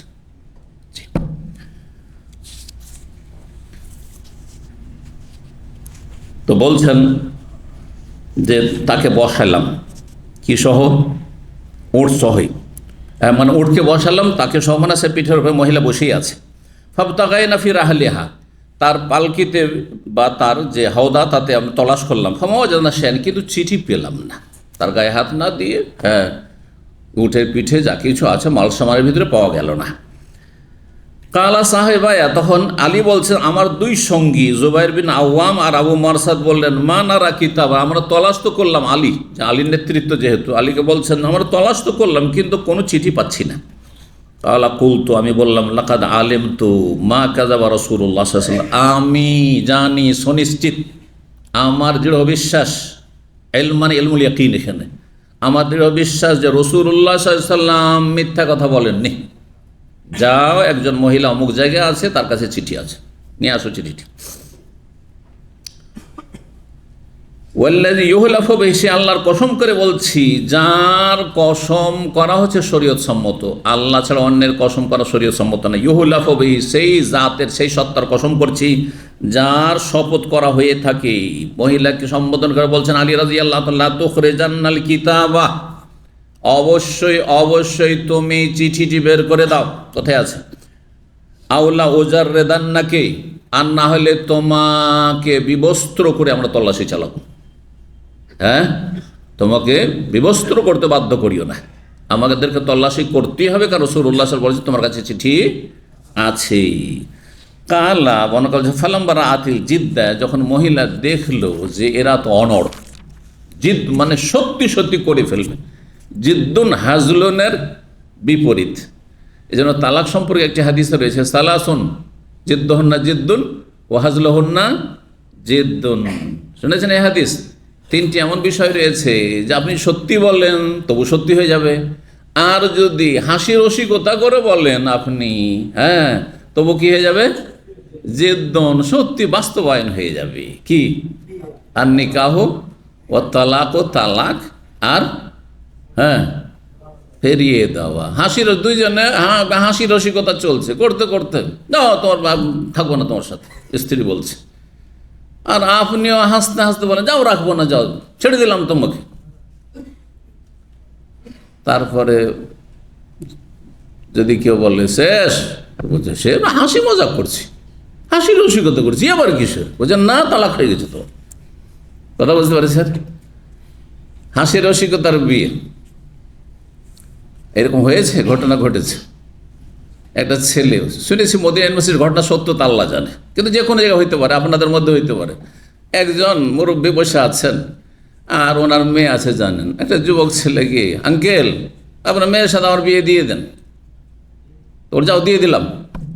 হ্যাঁ, ইয়েও ভেবেছে হাসি রসিকতা করছি একটু আঙ্কেলের সাথে, ও বলছে যে ভাতিজার সাথে আমি হাসি রসিকতা করলাম, বিয়ে শেষ হয়ে গেছে। হ্যাঁ, ওলি লাগে বিয়ের জন্য, বিয়ে হয়ে গেছে। অনুমতি নেওয়া তার দায়িত্ব, অনুমতি কেমন করে নেবেন না নিয়েছেন তার ব্যাপার। সে জানে যে মেয়ে আমার বিরোধিতা করবে না। অধিকাংশ আমাদের সমাজে কি হয়, বাবার যদি জানা থাকে যে আমার মেয়ে যেটা বলবো সেটাই, তাই না? ভাই বিয়ে হয়ে গেছে, শেষ। এখন তাহলে কি করতে হবে? যদি না উঠিয়ে দেন মেয়ে, তাহলে তালাক করিতে হয়। বলছেন আমি তালাক দেবো না, আমার মহা মুশকিল। বুঝতে পারছেন? এই যেন কখন হাসি রসিকতা করবেন না এইসব দিয়ে। আর রাজা তার ফিরিয়ে নাও এরকম, হ্যাঁ হাসি রসিকতা না, ফিরিয়ে নিলাম। আর তারপরে আপনি কি ফিরিয়ে নিলেন? বলছেন না না না না, ওখানে এমনি বলছিলাম যে আমি ফিরাবো না, স্ত্রীকে তালাক দিয়েছি চলবে না, ফেরানো হয়ে গেছে। জি। তো জিদ্দুল শব্দটি বললাম, হ্যাঁ ফালাম্মা রাতিল জিদ্দা, যখন মহিলা দেখলো যে এরা তো একবারে সত্যি, হ্যাঁ চিঠি বের করেই ছাড়বে, অনড়, এজন্য অনড়ের অর্থ করলাম। হ্যাঁ রাতিল জিদ্দা মিন্নি, আলী বলছেন আমার পক্ষ থেকে যখন সেই মহিলা অনুভব করলো যে আমি চিঠি বের করেই ছাড়বো, আহওয়াত বেয়াদিহা ইলা হুজজাতিহা, তখন তার হাতটি বাড়ালো তার কোমরের দিকে, হাত সম্প্রসারিত করলো তার কোমরের দিকে। ওয়াহিয়া মুহতাজিজাতুন বিকাসাইন, আর কোমরে তার একটি চাদর বাঁধা ছিল, সেই চাদর পেঁচানো যে ছিল, চাদর পেঁচিয়ে বাঁধা ছিল কোমরে, যেমন গামছা আমরা কোমরে বাঁধি। দেখেছেন কৃষিকাজ যারা দেশে করে গ্রামে গঞ্জে, লুঙ্গি যে সময় ফসকে যেতে পারে যে কোনো সময়, তাই না, ঢিল হয়ে যেতে পারে, কেউ টান দিলে, যেমন লুঙ্গিটাকে মজবুত করার জন্য কি করে, একটা গামছা বাঁধে, লুঙ্গির ওপরে একটা গামছা বাঁধে। তো ওর ভিতরে যে গামছা পেঁচানো বা চাদর পেঁচানো আছে কোমরে মহিলার, ওর ভিতরে চিঠি ঢুকা আছে। কে ভাবতে পারে যে মহিলা গোয়েন্দাগিরি করছে, নিয়ে যাচ্ছে চিঠি মক্কায়। ফাখরাজাতুল কিতাব, সে মহিলা সে চিঠিটি বের করে দিল। কাল ফান্তালাকনা বিহি ইলা রাসূলিল্লাহ সাল্লাল্লাহু আলাইহি রাসূলুল্লাহ সাল্লাল্লাহু আলাইহি ওয়াসাল্লামের কাছে সে চিঠিটি নিয়ে গেলাম। জি, মুশরিক মহিলাকে ইচ্ছা করলে নিয়ে যেতে পারত, কিন্তু নবী সাল্লাল্লাহু আলাইহি ওয়াসাল্লামের হুকুম ছিল না, সেই জন্য তাকে নিয়ে যাওয়া হয়নি। জি, এই জন্য আইন যতটা বলে, নবী সাল্লাল্লাহু আলাইহি ওয়াসাল্লামের হুকুম মানে আইন, তাই না? আইনের অতিরিক্ত কোনো কিছু করা জনগণের জন্য জায়েজ নয়। এটি একটি কায়দা শুনে রাখেন এই মশলা থেকে বা এই হাদিস থেকে। আমাদের দেশে অধিকাংশ ক্ষেত্রে আইন লঙ্ঘন করে জনগণ। পকেটমার ধরা পড়েছে গণধোলায়, ছেলে ধরা পড়েছে, আজকাল ছেলে ধরার কথা খুব শোনা যাচ্ছে সোশ্যাল মিডিয়া, তাই না? ছেলে ধরা বুঝলেন তো, ছেলেকে বাচ্চা উঠিয়ে নিয়ে চলে যাচ্ছে, তো গণধোলে তো মেরেই ফেলে দিল, এই অধিকার আছে। চোর আপনার বাড়িতে চুরি করেছে, চুরি করা অবস্থায় আপনি নিজেকে রক্ষা করার জন্য, ধন সম্পদ রক্ষা করার জন্য মারছেন, মারা গেছে, সেটা ভিন্ন বিষয়। কিন্তু আপনি চোরকে ধরে ফেলেছেন আর তারপরে মারতে শুরু করলেন, মারতে মেরেই ফেলে দিলেন, জায়েজ? আর এই চোর যতই বড় চোর হোক, ওর একটা হাত হালাল হয়েছে, গোটা জীবনটা হালাল হয়নি তার। কথা বলছে, সরকারের জন্য হালাল নাই যে চোরকে মৃত্যুদণ্ড দেবে, তা আপনার জন্য আমার জন্য কি করে হালাল হইতে পারে? এবার বুঝতে পেরেছেন? জি। তো নবী সাল বলছেন যাও তার কাছ থেকে চিঠিটা নিয়ে এসো, চিঠি নেব। নবী সাল্লাল্লাহু আলাইহি সাল্লামের কাছে নিয়ে গেলাম। ফাকালা, চিঠি খুললেন, দেখলেন যে তো চিঠি হাতে বিন আবি বালতা, বিশিষ্ট সাহাবী, বদরে যুদ্ধ করেছেন, আর বদরের যোদ্ধা যারা মুজাহিদ, তাদেরকে আল্লাহ জান্নাতের সুসংবাদ অলরেডি দিয়ে ফেলেছে, তো জান্নাতি সাহাবী। সুবহানাল্লাহ, চিন্তা করুন আপনি, এর দ্বারা এরকম অপরাধ হয়েছে। তাইলে ভালো মানুষ দ্বারাও কখনো কখনো ব্যতিক্রম অপরাধ হয়ে যেতে পারে, বিচিত্র কিছু নাই। কিন্তু অপরাধ হয়ে গেলে সমাধান কি? তওবা, সংশোধন। তওবা করে আল্লাহ সব গুনাহ মাফ করতে পারেন। আল্লাহ কাফেরকে মাফ করে দিচ্ছেন, আর একজন মুসলিম যদি কাফেরদের স্বার্থে কিছু করে থাকে আর ইসলামের ক্ষতি করে থাকে, আল্লাহ মাফ করবেন না? অবশ্যই। ইন্নাল্লাহ ইয়াগফিরু যুনুবা জামিআ, তওবা করতে হবে যার যে অপরাধ হয়েছে। কারণ যারা ইসলাম মুসলিমদের বিরুদ্ধে, মুসলিম দেশের বিরুদ্ধে গোয়েন্দাগিরি করে, তাদের কাছে এই মেসেজ পৌঁছিল, হতে পারে তারা তওবা করতে পারে। যে কোনো ব্যক্তির জন্য জায়েজ না যে আপনি দুনিয়ার তুচ্ছ স্বার্থে, দুনিয়ার বেতনের জন্য, পয়সার জন্য আপনি ইসলাম বা মুসলিমের ক্ষতি করবেন, আপনি কোনো জায়েজ নাই। নবী সাল্লাল্লাহু আলাইহি ওয়াসাল্লাম ডাকলেন হাতেবকে, বলেন মা হামালাকা ইয়া হাতেব আলা মা সানাতা, তুমি যে এই কাজ করেছো, এই কাজে তোমাকে কোন বিষয়টি উদ্বুদ্ধ করেছে, এমনটা কেন করলে তুমি? কালা, বলছেন হাতে, মা বি ইল্লা আনাকুনা মুমিনান বিল্লাহি ওয়া রাসূলিহি, দেখেন ইয়া রাসূলুল্লাহ, আমি আল্লাহ এবং তার রসুলে বিশ্বাসী ছাড়া অন্য কিছু না। আমি আল্লাহ পরকালে রসুলে বিশ্বাসী, মুমিন, মুসলিম। এই না যে আমি মুরতাদ হয়ে গেছি তারপরে আমি এই চিঠি কাফেরদেরকে লিখেছি তাদের কল্যাণে, না, মোটেই না। ওয়ামা গাইয়ারতু ওয়ালা বাদদালতু, আমি ধর্ম পরিবর্তন করিনি, আর আমি বদলেও যাইনি, মোরতাদ হয়েও যাইনি। আরাদতু, তাহলে কি উদ্দেশ্য ছিল? জি বলছেন, আরাদতু, আমি চেয়েছিলাম, আনতাকুনা লি ইনদাল কওমি ইয়াদুন, যে আমার এই কাফের জাতির ওপর একটি যেন অনুগ্রহ, ইহসান, অবদান থাকে। ঘটনা কি ছিল? হাতিব বিন আবি বালতা চলে এসছেন মদিনায়, কিন্তু তার ছেলে মেয়ে পরিবার মক্কায় ছিল, তার আসতে পারেনি। এখন সেখানে কাফেরদের মাঝে বসবাস করি, নিরাপত্তাহীনতায় ভুগছ। যেমন আজকাল কেউ কেউ কারো যদি আপনজন প্রিয়জন কাফের দেশে বসবাস করে, তাহলে কত চিন্তা লাগাতে হবে, চিন্তা করুন তো দেখি। যেখানে নিরাপত্তা নেই এমন কাফের দেশে, ধরেন বার্মাতে আপনার যদি আত্মীয় বসবাস করে, যেখানে ইসলামের কারণে অপরাধ কি হচ্ছে, জুলমের শিকার হচ্ছে মুসলিম। এইরকমই আপনার ফিলিস্তিনে, হ্যাঁ, ইসরায়েলে, এই ইহুদিরা যে দখল করেছে ফিলিস্তিন, সেখানে যদি আপনার কোনো আত্মীয় থাকে, প্রিয়জন, আপনজন থাকে, তাহলে কত আপনি অশান্তিতে ভুগছেন যে আমার প্রিয়জন কি যে হয়, কি যে হয়, ঠিক কিনা? এরকম উদাহরণ নিতে পারেন আপনি যে কোনো জায়গায়, যেখানে আপনার প্রিয়জন খুব শঙ্কায় রয়েছে বা তাদেরকে নিয়ে আপনি শঙ্কিত। তাহলে আপনি যদি সেখানে আপনার প্রিয়জনকে সেভ করার জন্য, একটু হেফাজতের জন্য তাদের সাথে একটু ভালো আচরণ করে দেন, হতে পারে তারা তাদের গায়ে হাত দেবে না, তাদের ক্ষয়ক্ষতি করবে না। উদ্দেশ্য এটুকু ছিল, উদ্দেশ্য এইটুকু ছিল। এই উদ্দেশ্যে কি জায়েজ হয়ে যাবে কাজটি, না হারাম? এই জন্য বললাম হারাম, কাবিরা গুনাহ, এবং হ্যাঁ সেটি অপরাধ, এতে কোনো সন্দেহ নেই। কিন্তু তিনি ইজতিহাদ করেছেন, একজন বিশিষ্ট সাহাবী, যে হয়তো এতে ক্ষতি হবে না, কারণ নবী সাল্লাল্লাহু আলাইহি সাল্লাম প্রস্তুতি নিয়েছেন, সাহাবায়ে আমরা প্রস্তুতি নিয়ে আছি, আর কাফেররা পরাজিত হবেই, আর মক্কা বিজয় হবে। শুধু হ্যাঁ আমি একটু কি করলাম, এখানে একটু তাদের সাথে ভালো আচরণ করলাম, যাতে আমার ছেলেমেয়ের গায়ে বা পরিবারের গায়ে হাত না দেয়, তাদের ক্ষয়ক্ষতি না করে। বাকি অন্য সাহাবায়ে কেরাম সবার নিকট আত্মীয় আছে। আচ্ছা, হাতিব বিন আবি বালতার কোনো আত্মীয় মক্কায় ছিল না, একাই তার কচিকাঁচা সেখানে, তার বংশ ছিল না সেখানে। কিন্তু অন্যদের কোরাইশদের কিছু তো মুসলিম হয়েছে, আর কিছু আত্মীয়, সবার আত্মীয় আছে, সবার আত্মীয় মক্কায় কাফেররা আছে। সুতরাং আত্মীয়তার খাতিরও কাফের হইলেও বংশের খাতিরে, রক্তের খাতিরও কিছু কি করবে, লক্ষ্য রাখবে। কিন্তু আমার দিকে কে লক্ষ্য রাখবে? আমার পরিবারের দিকে লক্ষ্য রাখবে, কারণ আমার রক্তের লোক সেখানে কেউ নেই। জি, তো বলছেন যে ইয়া রাসূলুল্লাহ, আমি চেয়েছিলাম যে এই কাফের জাতির কাছে আমার যেন একটা ইয়াদুন মানে এহসান, এহসান, অনুগ্রহ যেন থাকে। ইয়াদফাউল্লাহ বিহান আহলি ওয়া মালি, আমার পরিবার, ধন সম্পদ, সেখানে আমার ব্যবসা বাণিজ্য আছে, তার তার তার যেন হেফাজত হয়ে যায়, সুরক্ষা হয়ে যায়। ওয়া লাইসা মিন আসহাবিকা হুনাকা ইল্লা ওয়ালাহু মাইয়াদফাউল্লাহু বিহি আন আহলি ওয়া মালিহি। আর আপনার অন্যান্য যত সাহাবায়ে কেরাম মুহাজিরিন মক্কা থেকে এসেছেন, তাদের এমন কেউ না কেউ আত্মীয় স্বজন আছে, যার মাধ্যমে আল্লাহ তাদের পরিবার আর ধন সম্পদের হেফাজত করে মক্কায় থাকলেন।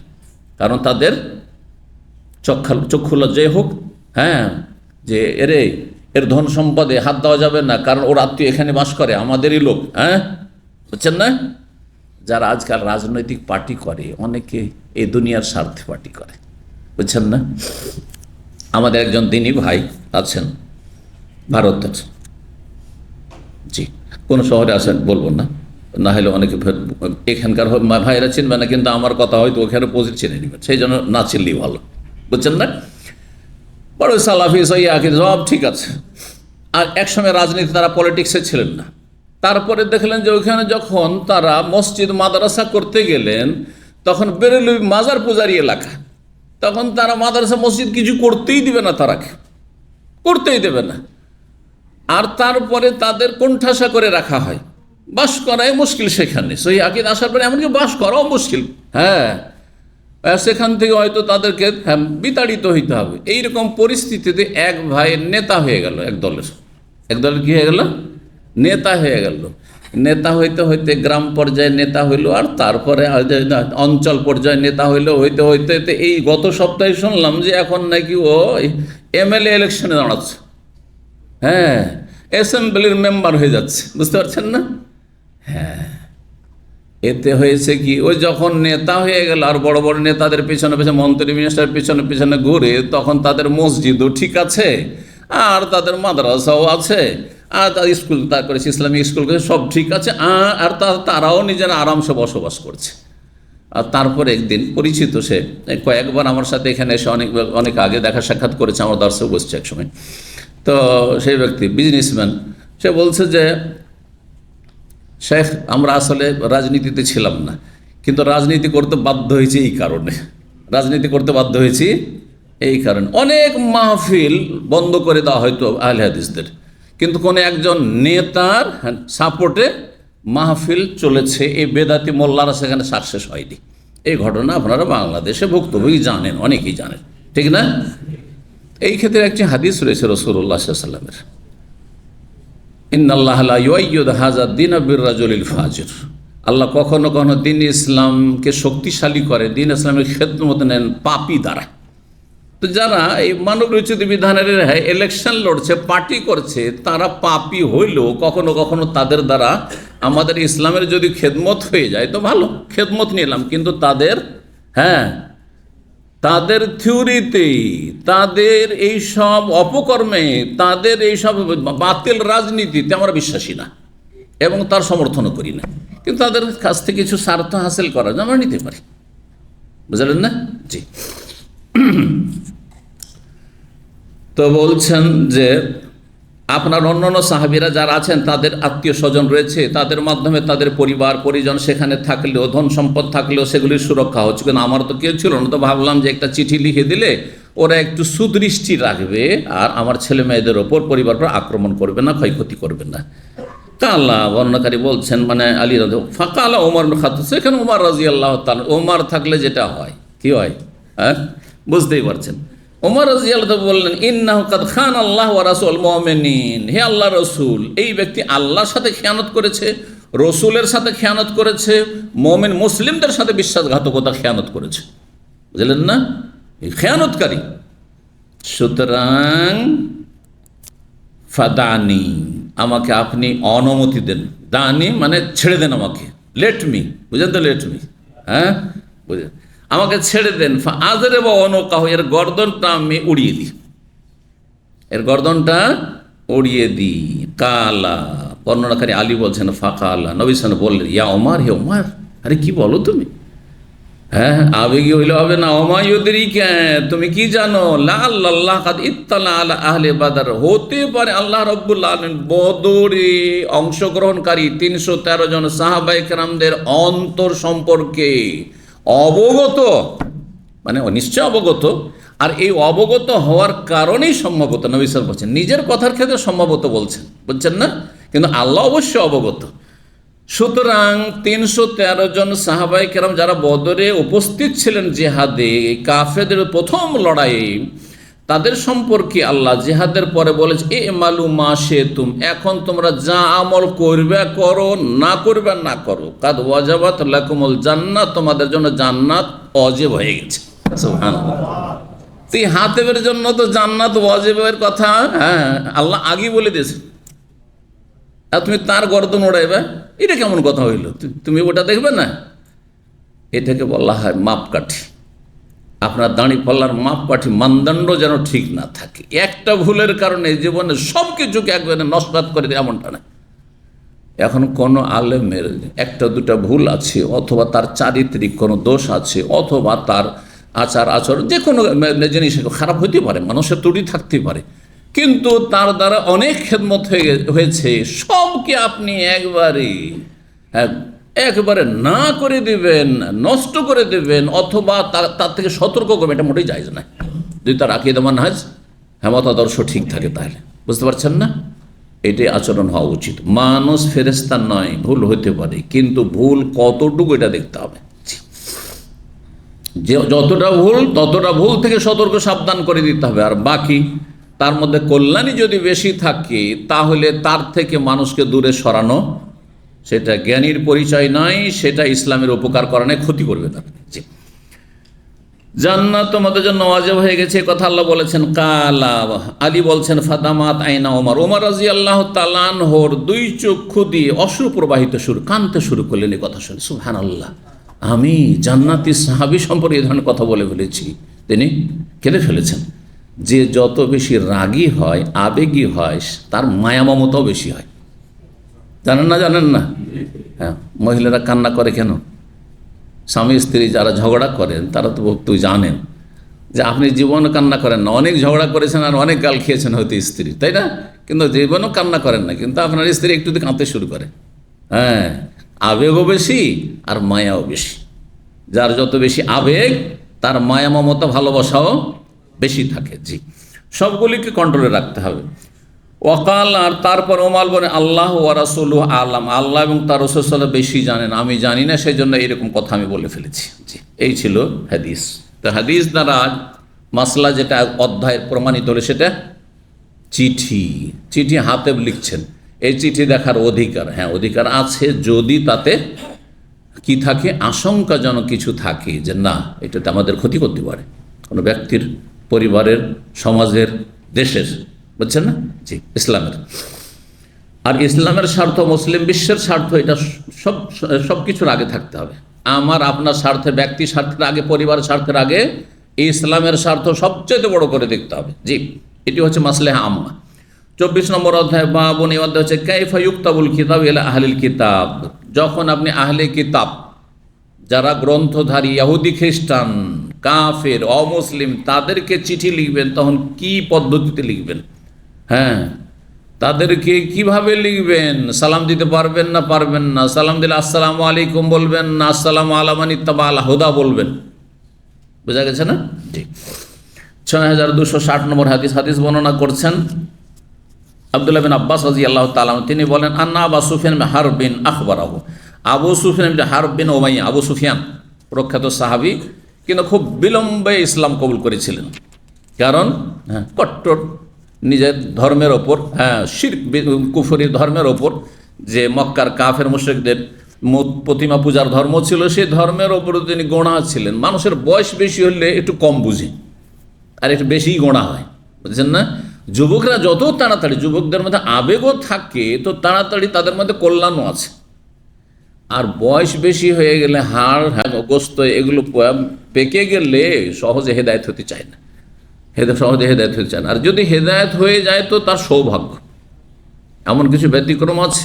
আমাদের এক ভাই এখানে ইউপিএম, যে পেট্রোলিয়াম ইউনিভার্সিটি, সেখানে একজন রিসার্চ স্কলার ছিলেন, আর আমার দার্সে নিয়মিত আসতেন। ওনার দাদা কুমিল্লা বাড়ি ছিল, তো ওনার দাদা বলছে প্রায় 100 বছর, কাছে 95 বছর বয়স। সেই সময় সালাফি দাওয়াত তার কাছে পৌঁছিল। বলছে আমি আপনার লেকচারগুলো শোনার জন্য দাদাকে খুব উৎসাহিত করলাম, আর শোনার পরে সে হেদায়েত হয়েছে, আলহামদুলিল্লাহ হেদায়েত হয়েছে। আর সে মাঝে মাঝেই অঝরে কান্না করতো যে এই দাওয়াতটা যদি আমি যৌবনকালে পেতাম তো কতই না ভালো হইতো, আমি জানতেই পারিনি, কত বেদাতে থেকেছি, বেদাতি নামাজ পড়েছি। ব্যতিক্রম, কিন্তু অধিকাংশ বুড়োরা সহজে হেদায়েত হতে চায় না, ওরা তো গোড়ামি থাকে। এই জন্য আবু সুফিয়ান হেদায়েত শেষ মুহূর্তে যখন মক্কা বিজয় হতে যাচ্ছে, সেই সময় আবু সুফিয়ান হেদায়েত হচ্ছে। আব্বাস বলছেন, এখন আবু সুফিয়ান এখনো সাবধান, না হলে বাঁচবে না, এখনো কলমা পড়ো, তাড়াতাড়ি কলমা পড়ো তুমি।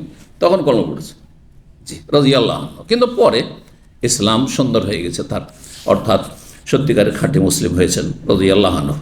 তো মুআবিয়া রাদিয়াল্লাহু তাআলার পিতা এ আবু সুফিয়ান বিন হারব যখন কাফের ছিলেন এবং কাফেরদের বাণিজ্যিক কাফেলা, মক্কার কুরাইশদের বাণিজ্যিক কাফেলা নেতৃত্ব দিয়ে শাম দেশে ব্যবসা বাণিজ্যে গিয়েছিলেন, আর সেখানে রাসূলুল্লাহ সাল্লাল্লাহু আলাইহি ওয়াসাল্লামের চিঠি যে রোম সম্রাটের কাছে পৌঁছেছিল, সেই রোম সম্রাট সেই সময় রোম থেকে, রোম মানে তখনকার আপনার আজকাল যে ভ্যাটিকান সিটি, তাদের পুরো বৃহৎ রোম একেবারে এই পর্যন্ত ছিল, শাম দেশ পর্যন্ত ছিল, হ্যাঁ আপনার সিরিয়া পর্যন্ত, লেবানন এগুলো পর্যন্ত ছিল রোমদের আন্ডারে, রোমানদের যারা খ্রিস্টান ছিল। তো তাদের শাসক এখানে এসেছিল, মাঝে মাঝে বিভিন্ন জায়গায় তারা আসতো। তো এই দেমাশকে এসেছিল, আর এই এলাকায় আবু সুফিয়ান নেতৃত্বে ব্যবসায় তারা গিয়েছে। চিঠি পৌঁছেছে, তখন তিনি ছিলেন এই শাম দেশে। তখন জিজ্ঞেস করলেন যে এখানে কোনো ব্যবসা বাণিজ্য করতে আসা লোক কি মক্কার কেউ আছে যে মুহাম্মদ সাল্লাল্লাহু আলাইহি সাল্লামের আত্মীয় অথবা তার বংশের বা তার শহরের? তখন বলা হলো একদল আরব, বণিকরা আছে যারা ব্যবসা বাণিজ্য করতে এসেছে, এখানে আছে, নিয়ে আসো তাদেরকে, তাদের যে প্রধান নেতা তাকে নিয়ে আসো। তখন আবু সুফিয়ানকে নিয়ে এসে দরবারে হাজির করা, রাজ দরবারে হাজির করা হইল। আর তারপর তার কাছ থেকে মেলা জিজ্ঞাসা, কেতাবুল ইমানে কিন্তু এটা বিস্তারিত গিয়েছে, হাদিসটি গিয়েছে, সংক্ষেপে এখানে রয়েছে।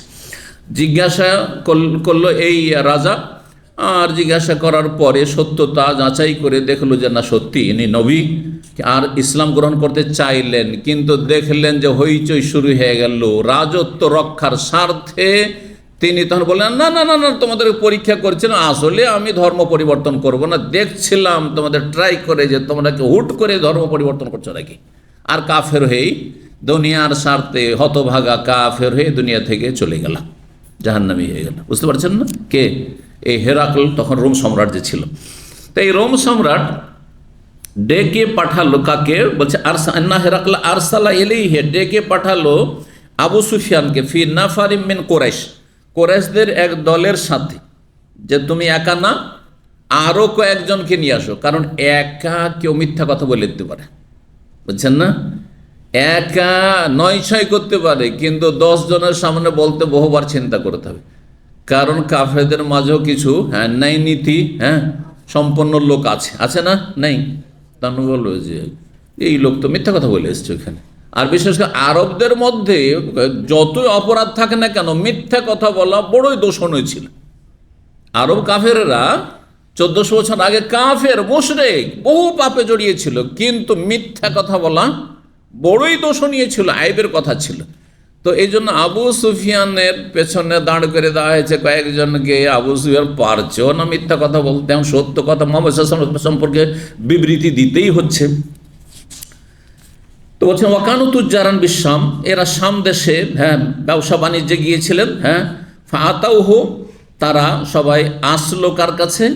সেই রোম সম্রাটের কাছে। ফাজাকার আল হাদিস, তারপর হাদিসটি বিস্তারিত উল্লেখ করেছেন, এখানে সংক্ষেপ করে দেওয়া হয়েছে। কাল সুম্মা দাবি কেতাবে রাসূলুল্লাহ, তারপরে সেই রোম সম্রাট হেরাক রাসূলুল্লাহ সাল্লাল্লাহু আলাইহি ওয়াসাল্লামের চিঠিটি নিয়ে ডাকলো যে নিয়ে আসো, এবং যে দোভাষী ছিল তাকে বলা হলে পড়ো এবং তার ব্যাখ্যা করো। ফাকরিয়া, আর সেই চিঠিটি পাঠ করা হলো। ফাইজা ফিহি, চিঠির শুরুতে লেখা ছিল বিসমিল্লাহ হির রহমানির রহিম। তাহলে অমুসলিমকে চিঠি লিখলেও বিসমিল্লাহ দিয়ে শুরু করবেন। সুলাইমান আলাইহিস সালাম বিলকিসকে যখন চিঠি লিখেছেন, তখন বিলকিস মুসলিম ছিল না কাফের? কাফের। সূরা নামলে রয়েছে ইন্নাহু মিন সুলাইমান ওয়া ইন্নাহু বিসমিল্লাহির রহমানির রহিম আল্লাহ তাআলু আলাইয়া ওয়া আতুনি মুসলিমিন। অহংকার দেখায়ও না, মুসলিম হয়ে চলে আসো, এতে কল্যাণ রয়েছে। এই চিঠির বিষয়বস্তু ছিল, কিন্তু শুরু হয়েছে কি দিয়ে?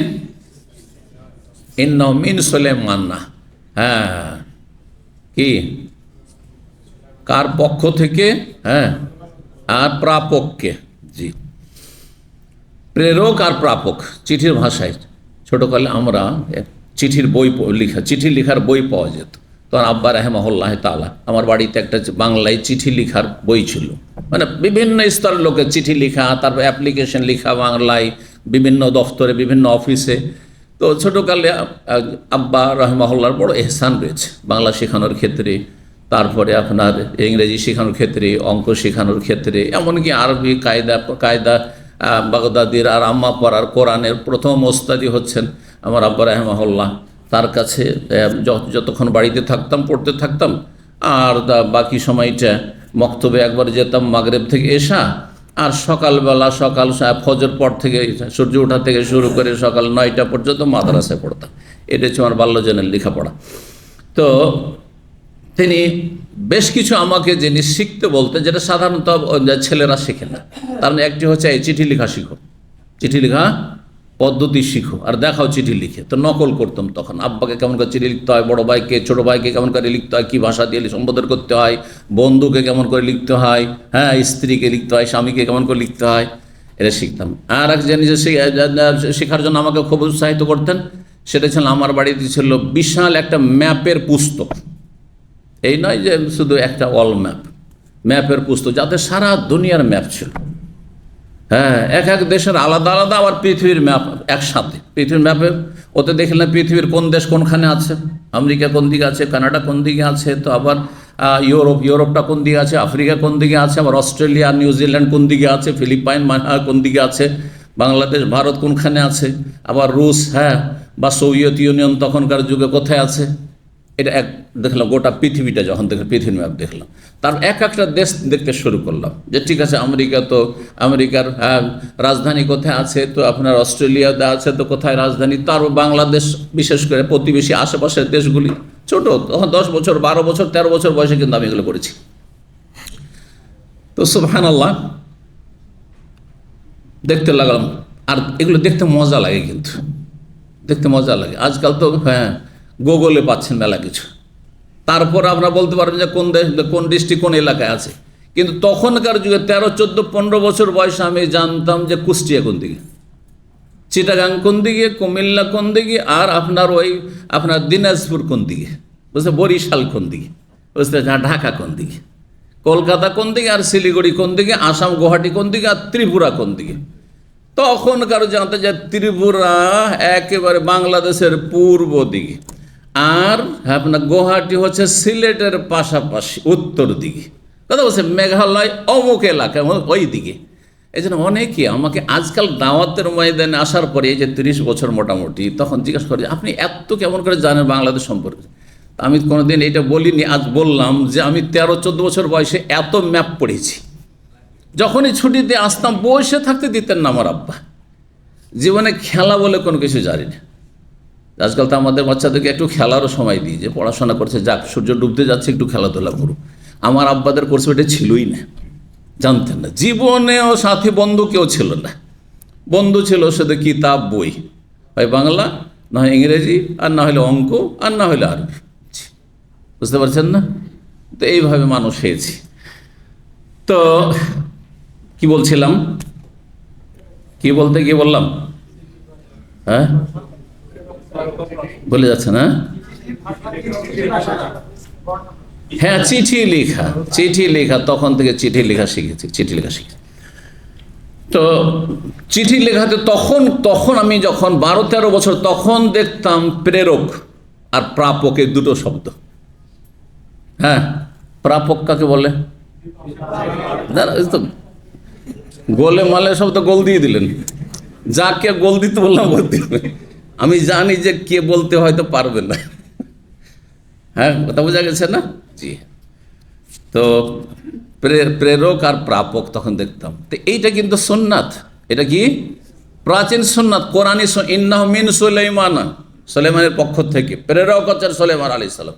আগে কেউ যদি বলে আগে বিসমিল্লাহ লিখেছেন না, আগে ইন্নাহু মিন সুলাইমান, ইন্নাহু বিসমিল্লাহ, পরে বিসমিল্লাহ বলেছেন, কিন্তু সুতরাং এটা আপত্তিকর নয়। জি। তো এইখানে রয়েছে প্রথম বিসমিল্লাহির রহমানির রহিম, নবী সাল্লাল্লাহু আলাইহি ওয়াসাল্লাম এভাবে শিখেছেন। তারপরে মিম মুহাম্মাদিন আবদুল্লাহ ওয়া রাসূলি, মুহাম্মদ সাল্লাল্লাহু আলাইহি ওয়াসাল্লামের পক্ষ থেকে যিনি আল্লাহর বান্দা ও রাসূল, প্রেরক হয়ে গেল। আর প্রাপককে এলা হেরাকাল আজিমের রোম, যিনি রোম সম্রাট। দেখেন, কাফের যদি নেতৃস্থানীয় ব্যক্তি হয়, পদস্থ ব্যক্তি হয়, মর্যাদা সম্পন্ন ব্যক্তি হয়, তাকে দুনিয়ার সম্মান দিতে কোনো আপত্তি নেই। দেখেন নবী সাল্লাল্লাহু আলাইহি ওয়াসাল্লাম কি বলছেন, আজিমুর রোম। আজিম মানে কি? মহান।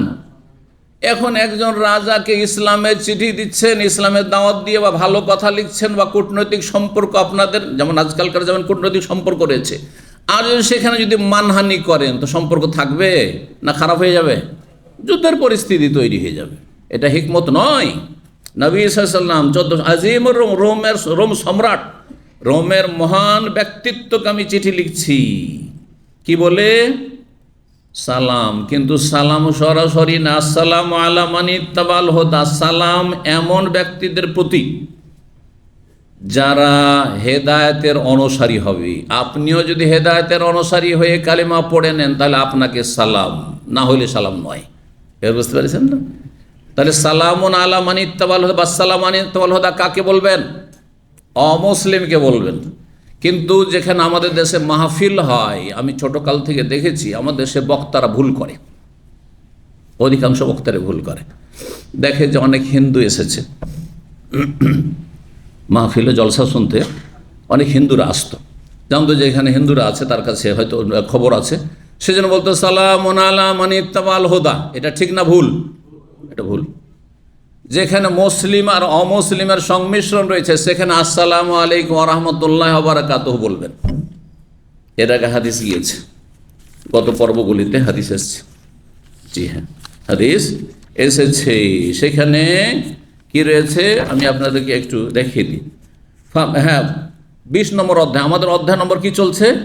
23 চলছে। আর এর 20 নম্বর অধ্যায়, বাবু তাসলিম ফি মাজলিসিন, এমন অনুষ্ঠানে সালাম পেশ করা, সালাম দেওয়া, ফিহে আখলাতুম মিনাল মুসলিমিন ওয়াল মুশরিক, যেখানে মুসলিম মুশরিক সকল শ্রেণীর মানুষদের অবস্থান রয়েছে। বুঝলেন না? যেখানে মুসলিম অমুসলিম সবাই বসে আছে সেখানে কি বলবো? আসসালামু আলাইকুম ওয়া রাহমাতুল্লাহি ওয়া বারাকাতুহু বলেছেন নবী সাল্লাল্লাহু আলাইহি সাল্লাম। কিন্তু যেখানে সবাই অমুসলিম আমার সামনে, তখন কি বলবো? আসসালামু আলা মান ইত্তাবাল হুদা। কিন্তু জলসা মাহফিলে শুনতে বক্তাদের কাছে এসে সিংহভাগ মুসলিম, হয়তো শতকরা 5 জন হয়তো অমুসলিম আছে, হিন্দু আছে, সেজন্য বলতে সালামুন আলা মান ইত্তাবাল হুদা। ছোটোকালে তালবে ইলম ছিলাম যখন মাদ্রাসা, জানতাম না, প্রাথমিক পর্যায়ে লেখাপড়া করতাম, এসব মশলা জানতাম না, নাহলে তখনই হয়তো বলতাম যে আপনার এটা ঠিক নয়। কথা বুঝতে পারছেন না? না জানার কারণে এরকম ভুল আমল করে চলে গেছে অনেক বক্তারাই, আর অনেকে হয়তো করছে, যেন বলছি। তো আম্মাবাদ, অতঃপর বলে পুরো চিঠি এখানে উল্লেখ করা হয়নি। কি বলেছেন নবী সাল্লাল্লাহু আলাইহি সাল্লাম? হ্যাঁ, রিকোয়েস্ট। আর বড় ঘুরিয়ে পেঁচিয়ে ইসলামের দাওয়াত দেওয়া, যেমন আজকাল করছি, যেহেতু আজকাল দুর্বল আমরা, আজকাল কাফেরদের কাছে দুর্বল মুসলিমরা, সেই জন্য না না একটু খেলাধুলা করাইতে হবে, আর কিছু গিফট দিতে হবে, সাইকেল দিতে হবে, আর এই করতে হবে সেই করতে হবে, আর তারপরে ভালো ভালো প্রোস্টেড খাওয়াইতে হবে, আর তারপরে তখন একটু 2 মিনিট একটু কিছু বলেন ইসলাম সব।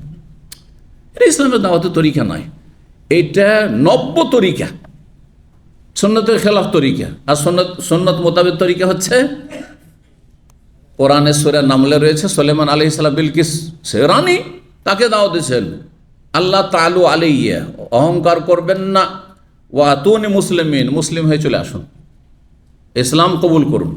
নবী সাল্লাল্লাহু বলতেন আসলিম তাসলাম, এখানে ছিল ইসলাম গ্রহণ করুন, এতেই নিরাপদ থাকবেন দুনিয়া আখেরাতে। দুনিয়ায় নিরাপদ থাকবেন, আমরা কোনো সময় আপনার সাথে লড়াই করব না, আপনার বিরুদ্ধে লড়াই করব না। আর আখেরাতে আল্লাহর আযাব থেকে, জাহান্নামের আযাব থেকে, কবরের আযাব থেকে নিরাপদ থাকবেন। আসলিম তাসলাম ইউতিকাল্লাহু আজরাকা মাররাতাইন, এইভাবে। আর তারপরে কুলিয়া আহলাল কিতাব তাআলাউ ইলা কালিমাতিন সাওয়াইন বাইনানা ওয়া বাইনাকুম আল্লা না'বুদা ইল্লাল্লাহ ওয়া লা নুশরিকা বিহি শাইআন ওয়া লা ইয়াত্তাখিযা বা'দুনা বা'দান আরবাবা মিন দুনিল্লাহ। এই আয়াত, যে আয়াতে সেন্টার পয়েন্টে আসতে বলা হয়েছে, হ্যাঁ সেন্টার পয়েন্টে চলে আসো, শিরক বাদ দাও, নাস্তিকও থেকো না আর বহুত্ববাদী থেকো না, এমন একটা পয়েন্টে চলে আসো যে আমাদের স্রষ্টা আল্লাহ ওপরওয়ালা। হিন্দুরাও বলছে ওপরওয়ালা, আমরা বলছি আল্লাহ সমস্ত সৃষ্টির ঊর্ধ্বে আছেন, মানে তিনি ওপরওয়ালা। তো তার ইবাদতে চলে আসো। আবার দেবদেবীর কেন ইবাদত, মাজার পূজা কেন রে বাবা? বুঝতে পারছেন না? ওয়ালা নুশরিকা বিহি, আল্লাহর সাথে শরীক করব না, কারণ সবাই আল্লাহর সৃষ্টি, সবাই আল্লাহ রাব্বুল আলামিনের গোলাম, আল্লাহর দাস।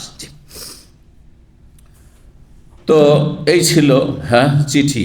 আর চিঠি লেখার পদ্ধতি, অমুসলিমকে চিঠি লিখলে কিভাবে চিঠি লিখতে হবে তা দেখা হলো। 25 নম্বর অধ্যায় বলছে বাবুন হবে এটি, বাবুন বেমাইয়ুবদা ফিল কিতাব। এই অধ্যায় হচ্ছে যখন চিঠি লিখবেন কার থেকে শুরু করবেন, আগে প্রাপক না আগে প্রেরক?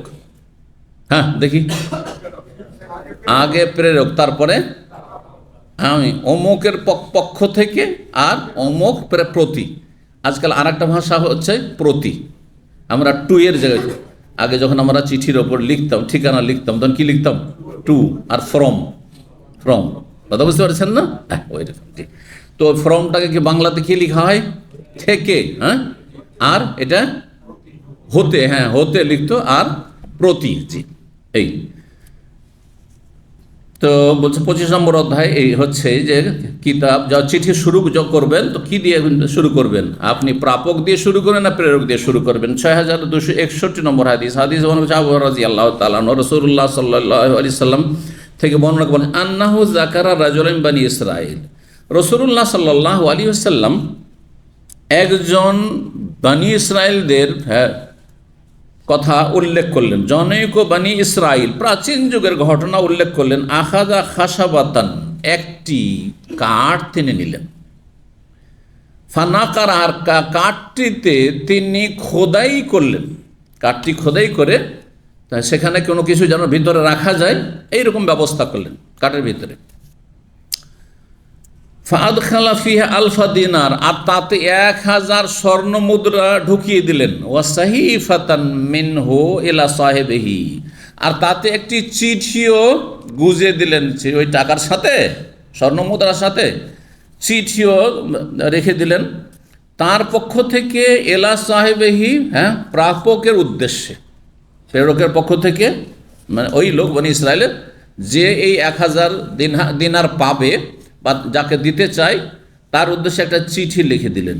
ওয়াকালা আমর ইবনে আবি সালমান আবিহান আবি হুরায়রা কালা নাজারা খাশাবাতান, নাজারা আজকাল কার্পেন্টারকে কি বলে এখানে, নজ্জার, নজ্জার, নজ্জার হচ্ছে কার্পেন্টার, আর এই পেশাটিকে বলা হয় নাজারা, নাজারা বলা হয়। তো নাজারা এই শব্দটি এসছে এখানে, দেখছেন না? জি হ্যাঁ, প্রাচীন তাহলে পুরনো আরবি। নাজারা খাশাবাতান, একটি কাঠকে কি করলো, খোদাই করলো, বা তাতে কি করলো, সেটাকে ছিদ্র করলো। ফাজা আলাল মালাফি জফা, তার ভিতরে ধন সম্পদ রেখে দিল। ওই ধন সম্পদ 1000 কি ছিল, স্বর্ণ মুদ্রা। দিনার স্বর্ণ মুদ্রাকে বলা হয়, দিরহাম রৌপ্য মুদ্রাকে বলা হইতো। জি, আজকাল কোন দেশের টাকা, কাগজের টাকা কি বলা হচ্ছে, দিরহাম বলা হচ্ছে, আর কোন দেশের কাগজের নোটকে দিনার, কুয়েতের দিনার, আর বাহরাইন, এইরকমই কিছু কিছু দেশ আছে, আপনার দুবাই, আরব আমিরাত, দিরহাম।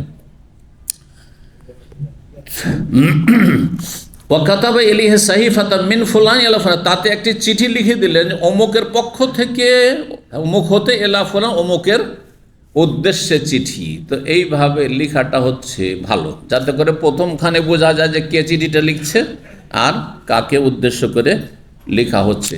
নাহলে পুরোটা পড়ে নিল, যদি এমনটা না লেখা থাকে অন্যের হাতে পড়লো, আর তারপরে পড়ে নেওয়ার পরে দেখছে ওরে এটা চিঠি তো আমার নয় রে, আমার ছোট ভাইয়ের দে ওকে দে, অথচ ওতে ছোট ভাই দেখার পরে যে আমার বড় ভাই চিঠিটা পড়ে নিয়েছে, মনটা খারাপ হয়ে গেল, মানে এই চিঠি কেন পড়লাম ওটা, হবে না? হবে না?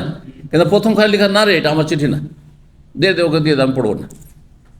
একজন মানুষ হালাল হারাম জায়েজ না জায়েজ যখন মেনে চলবে তখন এইরকমই হবে। জি, 26 নম্বর অধ্যায় বাবু কওলিন নবী সাল্লাল্লাহু আলাইহি ওয়াসাল্লাম কুমু ইলা সাইয়্যিদিকুম, এই অধ্যায় হচ্ছে নবী সাল্লাল্লাহু আলাইহি ওয়াসাল্লামের বাণী সম্পর্কে।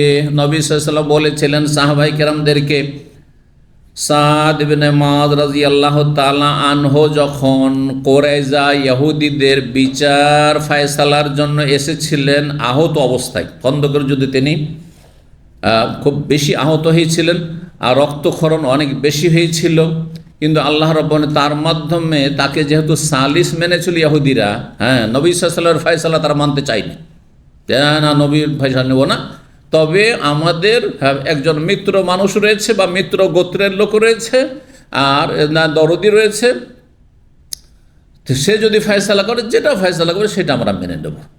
নবী সাল্লাল্লাহু ঠিক আছে। নবী সাল্লাল্লাহু সাহাবী সাদ ইবনে মুআয রাদিয়াল্লাহু তাআলা, তো তাকে নিয়ে যাওয়া হলো। আল্লাহ রাব্বুল আলামিন তার রক্তক্ষরণ বন্ধ করে দিলেন, যাতে করে তাড়াতাড়ি মারা না যায়। যে আল্লাহ সব কিছু করতে পারে। আর তারপরে যেমনই বিচার ফয়সালা করে দিলেন, তারপরে ফিরে এসে এমন রক্তক্ষরণ শুরু হলো যে মসজিদ নববীতে তাকে রাখা হয়েছিল, যাতে করে সাহাবায়ে কেরামরা বারবার বাড়ি থেকে ভিড়ভাড় না জমান, ওখানে সবাই তার পরিচর্যা করতে পারে, দেখাশোনা করতে পারে। এত রক্ত প্রবাহিত হলো যে তারপরে ইন্তেকাল করলেন। জি, তো তার ক্ষেত্রে বলেছেন নবী সাল্লাল্লাহু আলাইহি ওয়াসাল্লাম, কি বলেছেন, কুমু ইলা সাইয়্যিদিকুম, তোমাদের নেতা সরদারের উদ্দেশ্যে, তার সম্মানার্থে তোমরা দাঁড়িয়ে যাও। হাদিস, তার উদ্দেশ্যে দাঁড়িয়ে যাও, নবী সাল্লাল্লাহু আলাইহি ওয়াসাল্লাম বলেছেন। 6000 এখন বলছি যে কোনো ব্যক্তির সম্মানার্থে দাঁড়ানো যাবে না যাবে না, যদি যায় তো শর্ত সাপেক্ষ যাবে না টোটালি যাবে না, এসব মাসলা। কারণ এই ক্ষেত্রে বাড়াবাড়িও রয়েছে, আবার ছাড়াছাড়ি রয়েছে, প্রান্তিকতা রয়েছে, দুই দিকে বিভ্রান্তি রয়েছে, মাঝখানেও রয়েছে সত্য কথা, হক কথা। ভালো করে শুনে রাখেন। 6262 নম্বর হাদিস বর্ণনা করেছে আবু উমামা সাহাল বিন হানিফ রাদিয়াল্লাহু তাআলা আনহু। আবু উমামা হচ্ছেন সাহাল বিন হানিফের ছেলে। আবু সাঈদ খুদরি থেকে বর্ণনা করে এক সাহাবী আরেক সাহাবী বর্ণনা করেছে, আন্না আহলা কোরাইজা বংশের লোকেরা নাজালু আলা হুকমে সাদ, তারা অবতরণ করেছিল, মানে তারা মেনে নিতে প্রস্তুত হয়েছিল সাদ বিন মুআয রাদিয়াল্লাহু তাআলা আনহুর বিচার ফায়সালা। ফারসালান নবী সাল্লাল্লাহু আলাইহি ওয়াসাল্লাম ইলাইহি, তখন নবী সাল্লাল্লাহু আলাইহি ওয়াসাল্লাম তাকে নিয়ে আসতে পাঠালেন, যাও সাদকে উঠিয়ে নিয়ে আসো। ফাজা, তিনি আসলেন, জি বাহনের পিঠে চড়ে আসলেন। তিনি গাধার পিঠে অথবা খচ্চরের পিঠে, ঘোড়ার পিঠে, যাই হোক চড়েছিলেন। নবী সাল্লাল্লাহু আলাইহি ওয়াসাল্লাম তাকে রিসিভ করার জন্য এবং তাকে নামানোর জন্য বললেন যে কুমু ইলা সাইয়্যিদিকুম, তোমাদের সরদার, তোমাদের নেতার উদ্দেশ্যে তোমরা দাঁড়াও। আও কালা খাইরিকুম, সাইয়্যিদিকুম বলেছেন, এটি হচ্ছে প্রসিদ্ধ। আর কেউ কেউ বর্ণনাকারী বলছে কুমু ইলা খাইর, তোমাদের শ্রেষ্ঠ ব্যক্তি, শ্রেষ্ঠ জনের উদ্দেশ্যে তোমরা দাঁড়িয়ে যাও। তাহলে সমাজের শ্রেষ্ঠ ব্যক্তি যদি হয় আর তার সাথে সালাম দোয়া করার জন্য অথবা তাকে রিসিভ করার জন্য আর তাকে তার বাহন থেকে নামার জন্য যদি দাঁড়ান, তো এটি নাজায়েজ কিছু নয়। যেমন আমাদের সাথে এমনটা হয়, যখন আমরা বিভিন্ন জায়গায় বক্তব্যে যাই, সরকারি প্রোগ্রামগুলিতে দুবাইয়ে গেছি, সৌদির বাইরেও গেছি, অথবা বেসরকারি গেছি, প্রায় জায়গাতে সাধারণত এই হয়। আচ্ছা, 5 স্টার 4 স্টার হোটেলগুলিতে কী হয় দেখেছেন, কেউ খেয়াল করেছেন? যখন গেস্ট গিয়ে যখন হোটেলে পৌঁছিল, কি হয়, যে বলতে পারবে হাত তুলবে। স্টাফ না দাঁড়িয়ে তো আছে, ওরা আগে থেকে গেটে দাঁড়িয়ে আছে, কিন্তু করে কি, আপনি নিজে নামেন, গাড়ির কাছে চলে আসবে, আর আসার পরে কি করবে, আপনার দরজাটা খুলবে, আপনি নামেন। জি, আচ্ছা, আপনি যখন বিদায় হচ্ছেন হোটেল থেকে, আপনি যখন চেক আউট করছেন, তখন আপনাকে দরজায় না গাড়িতে উঠিয়ে দিয়ে কি করে, দরজাটা আস্তে করে তারা বন্ধ করে। দেখেছেন বড় বড় নেতাদের সাথে না? জি হ্যাঁ। তো এখানে দাঁড়াইলো না লোকেরা, এই দাঁড়ানো জায়েজ কিনা, কাউকে রিসিভ করার জন্য, কাউকে উঠিয়ে দেওয়ার জন্য, এইরকম, অথবা সালাম করার জন্য, মুসাফা করার জন্য। এখন একজন বিশিষ্ট একজন শাইখ এখানে আসছেন, আর আপনারা সবাই বসে আছেন, এতগুলি লোক উঠলে তো হইচই হবে। কিন্তু যদি বিশিষ্ট ব্যক্তি, আমি এখানে বসে আছি, আমি দাঁড়িয়ে গেলাম, দাঁড়িয়ে আমি মুসাফাটা করলাম, এখানে বসে মুসাফা না করতো নাজায়েজ হয়ে যাবে না? মোটেই নাজায়েজ নয়, নাজায়েজ নয়। এর দলিল হচ্ছে এই হাদিসটি, কুমু ইলা সাইয়্যিদিকুম, তোমাদের অথবা খাইরিকুম, তোমাদের শ্রেষ্ঠজন অথবা তোমাদের নেতার উদ্দেশ্যে তোমরা দাঁড়াও। যারা এইটাকেও নাজায়েজ বলছে যে সম্মানার্থে অথবা সালাম মুসাফার জন্য দাঁড়ানো যাবেই না, বসে বসেই সালাম করতে হবে, অথচ আরব দেশের বড় আইবের কথা। আরব দেশে আপনারা বসবাস করছেন, আপনার কফিল এসছে অথবা আপনার ফোরম্যান সুপারভাইজার এসছে আরবিয়ান, আর আপনি আগে থেকে বসে আপনি কম্পিউটারে কাজ করছেন, আর যদি আসসালামু আলাইকুম বলছে, তখন আপনি যদি বসে থেকে যান, তাহলে বলবে চরম বেয়াদব। কি বলবে? চরম বেয়াদব আপনি একবারে, বুঝতে পারছেন না? জি। সুতরাং যেখানে বৈধতা আছে, জায়েজ আছে, আপনি এমন কিছু করবেন না যে এত ভালো মানুষ হয়ে মানুষের কাছে বেয়াদব হয়ে গেলেন। কথা বুঝতে পারছেন কি না? জি হ্যাঁ। তাহলে জায়েজ সালাম করার জন্য, মুসাফা করার জন্য, বা বিশিষ্ট মেহমানকে রিসিভ করার জন্য দাঁড়ালেন, জায়েজ রয়েছে। নাজায়েজ কোনটি? কাফের অমুসলিমদের প্রথা অনুযায়ী যদি দাঁড়ান, তারা কেমন দাঁড়ায়, যেটা নিষেধ করা হয়েছে। রাসূলুল্লাহ সাল্লাল্লাহু আলাইহি ওয়াসাল্লামের এই ক্ষেত্রে বেশ কিছু হাদিস রয়েছে, তার প্রসিদ্ধ হাদিসটি একটি হাদিস বলি, যেটিতে নিষেধ করা হয়েছে। লা তাকুমু কামা ইয়াকুমুল আআজামু, তোমরা ওইভাবে দাঁড়াবে না যেইভাবে ওয়ানারব কাফের অমুসলিমরা দাঁড়ায়। তাহলে অমুসলিমরা যেভাবে দাঁড়ায় ওই রকম দাঁড়াবেন না, মুসলিমদের মতো দাঁড়াইতে পারো। এর বোঝা গেছে কি না? কাফেরদের মতো দাঁড়াবেন না। আজমি মানে এখানে ওয়ানারব মুসলিম নয়, ওয়ানারব কাফের। কারণ নবী সাল্লাল্লাহু আলাইহি ওয়াসাল্লাম আমলে সালাফদের যুগে আজমি বলা হয় তো ওয়ানারব কাফেরদেরকে, আর যারা মুসলিম হয়ে যেত সাধারণত তারা আরবি শিখে তারা মাতৃভাষা স্বেচ্ছায় গ্রহণ করে নিত। এই জন্য ইরাকের ভাষা নবী সাল্লাল্লাহু আলাইহি ওয়াসাল্লাম আমলে ফার্সি ছিল। পরে যুগের আবর্তন বিবর্তনে যারা ইসলাম গ্রহণ করেছে ইরাকের, তখন তারা কি হয়েছে, ভাষা পরিবর্তন করে ইরাকের মাতৃভাষা আরবি হয়ে গেছে। দেখেন, বুঝতে পারছেন? জি হ্যাঁ, এটা যদি সারা বিশ্বের মুসলিম দেশগুলিতে হয়তো কতই না ভালো হইতো। কারণ অধিকাংশ মুসলিমদের ইমানের দুর্বলতার কারণে তাদেরকে ইমান ঐক্য নিয়ে আসতে পারে, তাদের মাঝে ইমান তাদের মধ্যে একতা নিয়ে আসতে পারেনি। ইমানি বন্ধন তাদের দুর্বল হয়ে পড়েছে। তার চাইতে শক্তিশালী ভাষাগত বন্ধন হয়ে গেছে, তার চাইতে শক্তিশালী জাতীয়তাবাদ হয়ে গেছে। আমার ভাষাগুলো বুঝছেন না?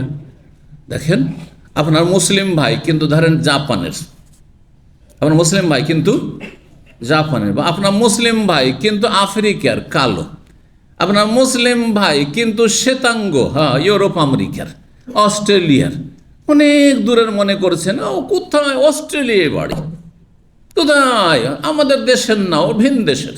বলছেন না? জাতীয়তা কিভাবে অজান্তে গ্রাস করেছে অনেক লোক, বুঝতে পেরেছেন? যে নাজায়েজ জাতীয়তা, অথচ সে মুসলিম, আপনিও মুসলিম, আপনার মুসলিম, ইন্নামাল মুমিনুনা ইখওয়া। পক্ষান্তরে আপনার দেশের একজন অমুসলিম, যে কোনো ধর্ম অবলম্বী হোক না কেন,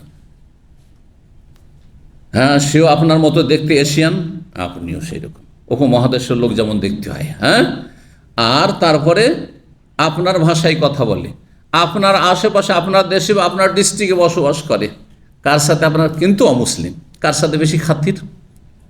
ওয়াল্লাহ, শতকরা 99 জন মুসলিমদের খাতির ওই দেশি অমুসলিমের সাথে, ঠিক কিনা?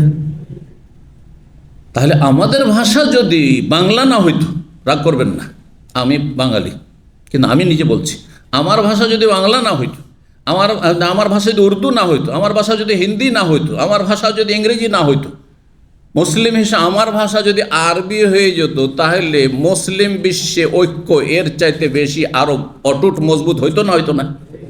এক তো ইসলামের ঐক্য, ইমানি ঐক্য, 2 নম্বর হচ্ছে ভাষাগত ঐক্য, বুঝতে পারছেন? জি হ্যাঁ, এটাই বাঞ্ছনীয়, আর এর জন্য সালাফে সালেহীন উৎসাহিত করেছেন। আর যতদিন পর্যন্ত ইসলামের জোয়ার ছিল আর ইসলাম মুসলিমরা শক্তিশালী, খোলাফাগণ শক্তিশালী ছিলেন, ততদিন পর্যন্ত যারা ইসলাম গ্রহণ করেছে আরবি শিখে তারা আরব হয়ে গেছে, অথচ তাদের পূর্বপুরুষরা আরব ছিল না। ইমাম আবু হানিফার বাপ দাদা আরব ছিল, নোমান বিন সাবেত, তার ভাষা আরবি ছিল। এমনকি ইমাম আবু হানিফার ভাষা আরবি ছিল, কিন্তু ইমাম আবু হানিফা আরবি হয়ে গেছে। ইমাম আবু হানিফার ছাত্র আবু ইউসুফ মোহাম্মদ সাহেব আরবি হয়ে গেছেন, যদিও মোহাম্মদ রাহিমাহুল্লাহ তিনি আপনার আরবি ভাষী ছিলেন, কিন্তু আবু ইউসুফ মোহাম্মদ ছিলেন না। যাই হোক, এইরকমই অনেকেই যারা ইরাকে বসবাস করত, তাদের মাতৃভাষা তখন ফার্সি ছিল। মাতৃভাষা কি ছিল? ফার্সি ছিল, কিন্তু সবার ভাষা দেখেন ইরাকের ভাষা, এখন বলবেন যে ফার্সি আছে, ফার্সির গন্ধ নেই ইরাকে, আরবি হয়ে গেছে। ওই রকম যদি ইরানে আরবি হয়ে যেত, ওই রকম যদি পাকিস্তানও আরবি হয়ে যেত, ওই রকম যদি ভারতের মুসলিমদের ভাষা আরবি হয়ে যেত, ভারতে মোগল আমলে যদি রাষ্ট্রীয় ভাষা ফার্সি না থেকে আরবি হয়ে যেত, আর সেটা যদি মাতৃভাষায় পরিণত হয়ে যেত, তাহলে কত একটা ঐক্য গড়ে উঠত। এবার বুঝতে পেরেছেন কথা? এই জন্য বিষয়টি বোঝার চেষ্টা করতে হবে। জি, তো কি বলছিলাম? নবী সাল্লাল্লাহু আলাইহি ওয়াসাল্লাম কি বলেছেন? লা তাকুমু কামা ইয়াকুমুল আজম, তোমরা আজমি অনারবদের মতো দাঁড়াবে না, অনারবদের মতো দাঁড়াবে না। তারা কেমন দাঁড়ায়? তারপরে বলছেন নবী সাল্লাল্লাহু আলাইহি ওয়াসাল্লাম, ইউআযযিমু বাযুহু বাযান, তারা একে অপরের তাজিম করে থাকে, একে অপরের শ্রদ্ধা প্রকাশ করতে গিয়ে বিনয়ী হয়ে দাঁড়ায়। আজমিদের দাঁড়ানো কেমন ছিল? যেমন আমরা প্রাইমারি স্কুলে, আমি দাঁড়িয়েছি প্রাইমারি স্কুলে, আমি বলছি কয়েক বছর যে পড়েছি প্রাইমারি স্কুল শুধু, তো আমার 2 জন মুসলিম টিচার ছিল, একজন হিন্দু টিচার ছিল। মুসলিম টিচার হইল, যেমনই ক্লাসে আসলো তখন সব ছাত্রছাত্রী দাঁড়িয়ে গেল, দাদা বলছেন না? আর হিন্দু টিচার আসলো, সব ছাত্রছাত্রী দাঁড়িয়ে গেল।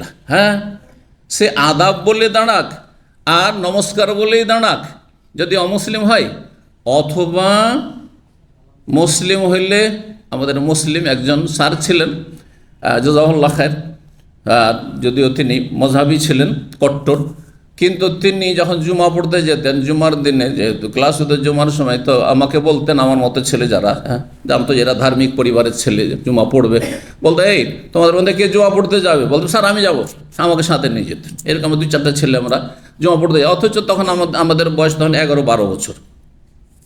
তো যাই হোক, কি বলছিলাম, ওই যে শিক্ষক, মুসলিম শিক্ষক, যখন আমরা দাঁড়াইতাম তখন আমি যখন আসবো তখন আমাকে সালাম বলবি, তখন আমার বলতো সালাম আলাইকুম স্যার। কি বলতাম? সালাম আলাইকুম স্যার। আর যখন হিন্দু টিচার আসতো তখন হয় কোনো জায়গাতে আদাব ছিল, কোনো জায়গায় নমস্কার ছিল, বেশিরভাগ নমস্কারই ছিল পশ্চিমবঙ্গে। কিন্তু নমস্কার বলা জায়েজ নয়, আদাব বললে জায়েজ। আদাব বললে অমুসলিম আপনার যদি শ্রদ্ধাভাজন হয় তো আদাব বলবে, নমস্কার বলবেন না আপনি। তো আচ্ছা বলে সাথে সাথে বসে যেতাম না, দাঁড়িয়েই থাকতাম যতক্ষণ ওস্তাদ না বলবে, টিচার না বলবে বসো, ততক্ষণ বসা চলবে না। এইটা না যাইজ। এবার বুঝতে পেরেছেন? এমন হয়ে দাঁড়িয়ে গেলাম যতক্ষণ বসতে না বলবে বসবেন না, এটা জায়েজ নয়। আমার সাথে মোসাফা করার জন্য যদি দাঁড়িয়ে যান তাহলে জায়েজ রয়েছে, দাঁড়িয়ে এদিক থেকে আসছে আর দাঁড়িয়ে গিয়ে মোসাফা করলে জায়েজ। কিন্তু দাঁড়িয়ে গেলেন, এমন হয়ে দাঁড়িয়ে গেলেন যে যতক্ষণ আমি দাঁড়িয়ে আছি, বা বসতে না বলছি, বসবেনই না আপনি, এইটা জায়েজ নয়। তারপরে বিনয়ী হয়ে ঝুঁকে দাঁড়ানো জায়েজ নয়, জায়েজ নয়। মাথা ঝুঁকিয়ে যদি কেউ দাঁড়ায় জায়েজ নয়, অথবা ঝুঁকিয়ে বেদাতীদের সালাম মোসাফার কথা আসছে, আজকে পৌঁছিতে পারলাম না, পৌঁছিলে ভালোই ছিল। তো বা মোসাফার অধ্যায়টি হয়তো শেষ করলে একটু লম্বা হবে। তো যাই হোক, ধৈর্য আছে? মোসাফাটা শেষ করে দেব, কারণ যদি সোমবারে বুখারীর দার্স দিই তো আপনারা কিন্তু শুনতে পাবেন না। তো আমি সংক্ষেপ করছি তাহলে। এরপরই সালাম মোসাফা। তো মোসাফা করতে গিয়ে সালাম আলাইকুম, এটা জায়েজ নাই। সোজা বডিটা সোজা করে মোসাফা দাঁড়াচ্ছেন, সালাম আলাইকুম ওস্তাদ, সালাম আলাইকুম, সালাম আলাইকুম, এটা জায়েজ নাই। এটা হচ্ছে আজমি কাফেরদের দাঁড়ানো, বিনয় হয়ে দাঁড়ানো, ঝুঁকে দাঁড়ানো, এটা জায়েজ নাই। জি, আশা করি বুঝতে পেরেছেন। এই ছিল হাদিস। আর তারপরে হাদিসের একটু বাকি আছে। ফাকাদা ইনদান নবী সাল্লাল্লাহু আলাইহি সাল্লাম, যখন আসলেন সাদ বিন মুআয, নবী সাল্লাল্লাহু আলাইহি ওয়াসাল্লাম পাশে বসে গেলেন, বললেন হাউলাই নাযালু আল হুকম। নবী সাল্লাল্লাহু আলাইহি ওয়াসাল্লাম বললেন সাদকে যে এরা, এই ইহুদিরা এদের অবরোধ করেছে, যেহেতু এরা গাদ্দারি করেছে, খন্দকের যুদ্ধে কাফেরদের সাথ দিয়েছিল, অথচ আমাদের সাথে তাদের চুক্তি ছিল যে মদিনার আমরা সার্বিক নিরাপত্তা আমরা এক থাকবো। এই হচ্ছে আপনার কোরাইজার ঘটনা, যা আমি সিরাতুন নবীর 110টি পর্বের কোনো একটি পর্বে আলোচনা করেছি। তো নবী সাল্লাল্লাহু আলাইহি ওয়াসাল্লামের বিচার এরা মানতে রাজি হয়নি। বলছিলাম তারা বলেছিল যে ঠিক আছে, আমাদের মিত্র ব্যক্তি, আমাদের হিতাকাঙ্ক্ষী সাদ বিন মুআয যদি ফয়সালা করে তো মানবো তার সালিস। তো নবী সাল্লাল্লাহু আলাইহি ওয়াসাল্লাম বললেন যে হাওলা, এই কোরাইজার ইহুদিরা নাজালু আলা হুকমিকা, তোমার বিচার সালিসে মেনে নেবে বলে তারা তাদের কেল্লা থেকে, দুর্গ থেকে নেমে এসেছে, অথবা তারা স্যারেন্ডার করেছে। নাজল মানে স্যারেন্ডার করা, আত্মসমর্পণ করেছে। কালা ফাইনি আহকম, তখন সাদ বিন মুআয ফয়সালা করলেন, আমি বিচার ফয়সালা করছি, আনতুকতালা মুকাতিলাতুহুম, তাদের যারা যোদ্ধা, যুদ্ধ করতে যারা যোগ্য, মানে সাবালক যারা যুদ্ধ করতে সক্ষম, তাদেরকে হত্যা করা হোক। অতুসবা যারা রিমহম, তাদের যা অপ্রাপ্তবয়স্ক নাবালক নাবালিকা, তাদেরকে দাস দাসীতে পরিণত করা হোক, কারণ তাদের অপরাধ সবচেয়ে বেশি ছিল। মদিনার ভিতরে থেকে কাফের যে বিভিন্ন গোত্রগুলি খন্দকের যুদ্ধে মদিনাকে ঘেরাও করেছিল, তাদেরকে তারা মেসেজ দিচ্ছে বারবার যে তোমরা শুধু আক্রমণ করে ভিতরে ঢুকে যাও, তখন আমরা বাড়িতে ঢুকে ঢুকে এ মুসলিমদের এক একজন নারী আর এক একজন শিশুকে আমরা হত্যা করব তোমাদের সাথে। তোমরা চিন্তা করবে না। কত বড় একটা ঝুঁকিপূর্ণ অবস্থা ছিল সাহাবায়ে কেরামদের জন্য। আর কোনো পুরুষ সাহাবায়ে কেরাম নিজের বাড়ির হেফাজতে থাকতে পারছেন না, স্ত্রীর সাথে ছেলে মেয়েদের সাথে সবাই মদিনার চারিদিকে পাহারা দিচ্ছেন যে কোনো দিক থেকে কাফেররা না ঢুকে যায়। এই ছিল আহজাবের যুদ্ধ বা খন্দকের যুদ্ধের ভয়াবহ পরিস্থিতি। এই জন্য তাদের শাস্তিও কঠিন ছিল আল্লাহর পক্ষ থেকে। যখন এই ফয়সালা দিয়ে দিলেন, আর তারা কয়েকশো ছিল, সাবালক তাদেরকে হত্যা করা হলো, আর তাদের যারা নাবালক ছিল অথবা মহিলা ছিল তাদের বন্দী করা হলো। ফাঁকা লাকাত হামতা, নবী সাল্লাল্লাহু বললেন যে তুমি যে ফয়সালা করেছো বেমা হাকামা বিহিল মালিক, আল্লাহ রব্বুল আলামিন যিনি মহা অধিপতি, যিনি সব কিছুর মালিক, তিনি যে ফয়সালা করেছেন 7 আসমানের ওপর থেকে, তার ফয়সালা অনুযায়ী তুমি ফয়সালা করেছো। মানে আল্লাহ তোমাকে এমন কিছু এলহাম করেছে যে আল্লাহর এটাই ফয়সালা ছিল যে এদের যোদ্ধাদেরকে হত্যা করা হোক আর এদের নাবালকদেরকে বন্দী করা হোক।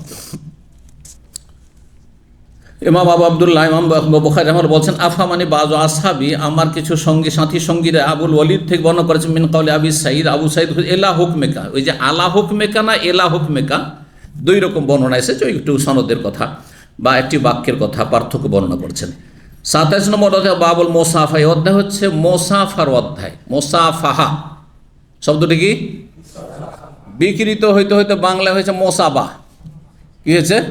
যেমন ব লিখছেন না, ব না, আর ফ শুধু ফ না, মোসাফাও না, মোসাফাহা, মোসাফাহা, ভালো করে শুনে রাখেন। মোসাফাহা সাফাহা থেকে, সাফাহা ইউসাস, সাফহাতুন মানে এই হাতের তলা, সাফহাতুন মানে হাতের তলা, আর হাতের তলার সাথে হাতের তলা মেলানোর নাম হচ্ছে মোসাফাহা। একজনের হাতের তলার সাথে আর একজনের হাতের তলা মিলবে, তাহলে মোসাফা হবে এইভাবে, আর সেটা হবে মোসাফা। ভালো কাজ না মন্দ কাজ? ময়লা আবর্জনা সাফ করার মতো না ভালো কাজ? ভালো কাজের জন্য আল্লাহ ডান হাত পয়দা করেছেন না বাম হাত? ডান হাত। তাহলে মোসাফা যখন ভালো কাজ হবে কোন হাত দিয়ে? ডান হাত দিয়ে। আর মোসাফাহা মানে হাতের তলার সাথে তলা মিলে, তো আমার হাতের তলার সাথে আপনার হাতের তলা মিলবে এইভাবে, বুঝতে পারছেন না? কিন্তু যদি আমি 2 হাত লাগাই আর আপনি 2 হাত, তাহলে কি হবে? হাতের তলার সাথেও মিলবে আর ওপরের সাথেও মিলবে। এইভাবে ধরবেন না, আপনি একটা হাত আপনি ভিতরে দিলেন আর একটা হাত এইখানে দিলেন, দিলেন না, তো খালি মোসাফা থাকলো না, এদিকেও লাগলো হাত, তাহলে আর মোসাফা এর নামকরণ হইল না। বুঝতে পেরেছেন না? 1 নম্বর কথা, 4 হাতে 4 হাতে মোসাফা যে সুন্নতের খেলাফ, এই কথা প্রমাণ করছি আপনাকে। হাদিস পেশ করব, হাদিস অনেকগুলি, 10টি হাদিস আমার সামনে আছে, তাও সংক্ষেপ করে নিয়েছে, আরও কতগুলি হাদিস আছে। অনেক আজকের থেকে প্রায় 20 বছর আগে একটি লেকচার আমি দিয়েছিলাম, যেটা আমার অফিসিয়াল চ্যানেলে নাই, কিন্তু বিভিন্ন চ্যানেলে থাকতে পারে।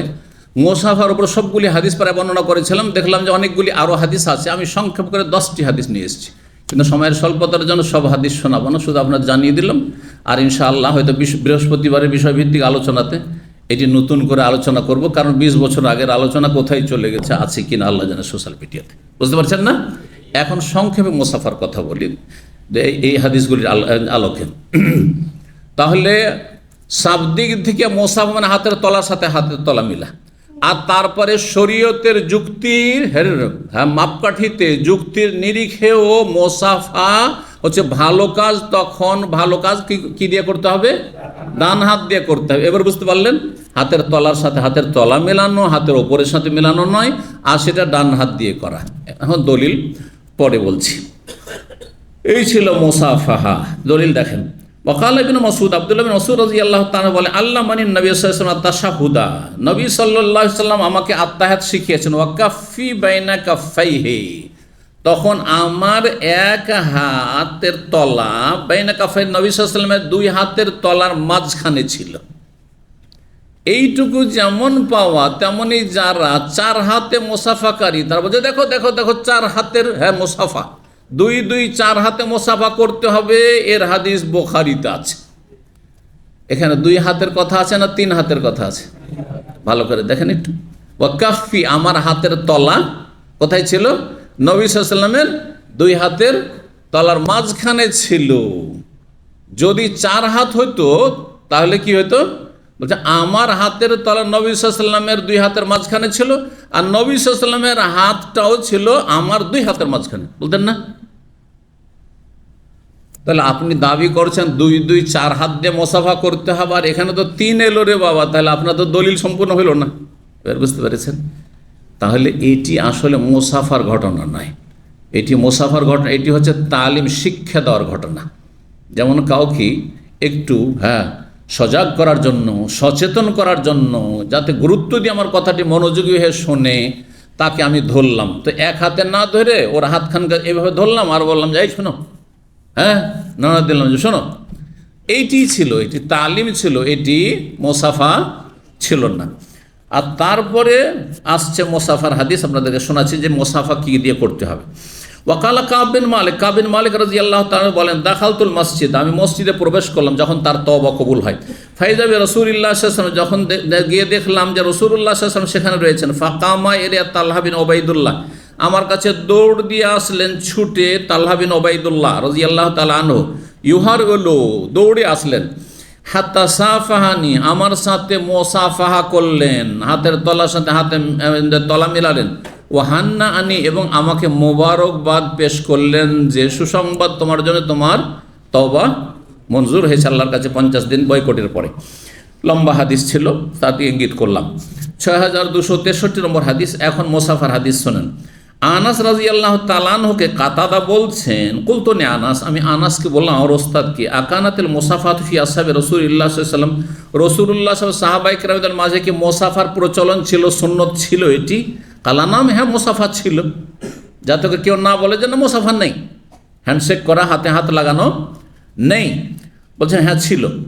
তারপরের হাদিস স্পষ্ট, তাতে এক হাতে মোসাফার কথা রয়েছে। 6264 নম্বর হাদিস। হাদিস বর্ণনা করছেন আবু আকিল জোহরা বিন মাবাদ, সামিয়া জাদ্দাহু, তার দাদা থেকে তিনি শুনেছেন। তার দাদা হচ্ছেন আব্দুল্লাহ বিন হিশাম। কাল আব্দুল্লাহ বিন হিশাম তার দাদা সাহাবী বলছেন, কুন্না মান নবী, আমরা নবী সাল্লাল্লাহু সাথে ছিলাম। ওয়াহু আখিযুন বিয়াদি উমর ইবনে আল খাত্তাব, তিনি সেই সময় নবী সাল্লাল্লাহু উমর রাদিয়াল্লাহু তাআলা আনহুর হাত ধরেছিলেন। বেয়াদে, এক বচন না দ্বিবচন? এক বচন। ইয়াদ, এক হাত, এক হাত ধরে, এইভাবে এক হাত ধরে মোসাফা করেছেন। যদি চার হাতে, দুই চার হাতে মোসাফা হয় তাহলে দুই হাত ধরে আছেন, ঠিক কিনা? কিন্তু এখানে হচ্ছে বেয়াদে উমর বিন খাত্তাব রাদিয়াল্লাহু তাআলা আনহুর এক হাত ধরেছিলেন। এইটি ছিল মোসাফা। ইমাম বুখারী রাহমাহুল্লাহ এই হাদিস নিয়ে এসে বলতে চাইছেন যে মোসাফা এক হাতে, মোসাফা এক হাতে রয়েছে।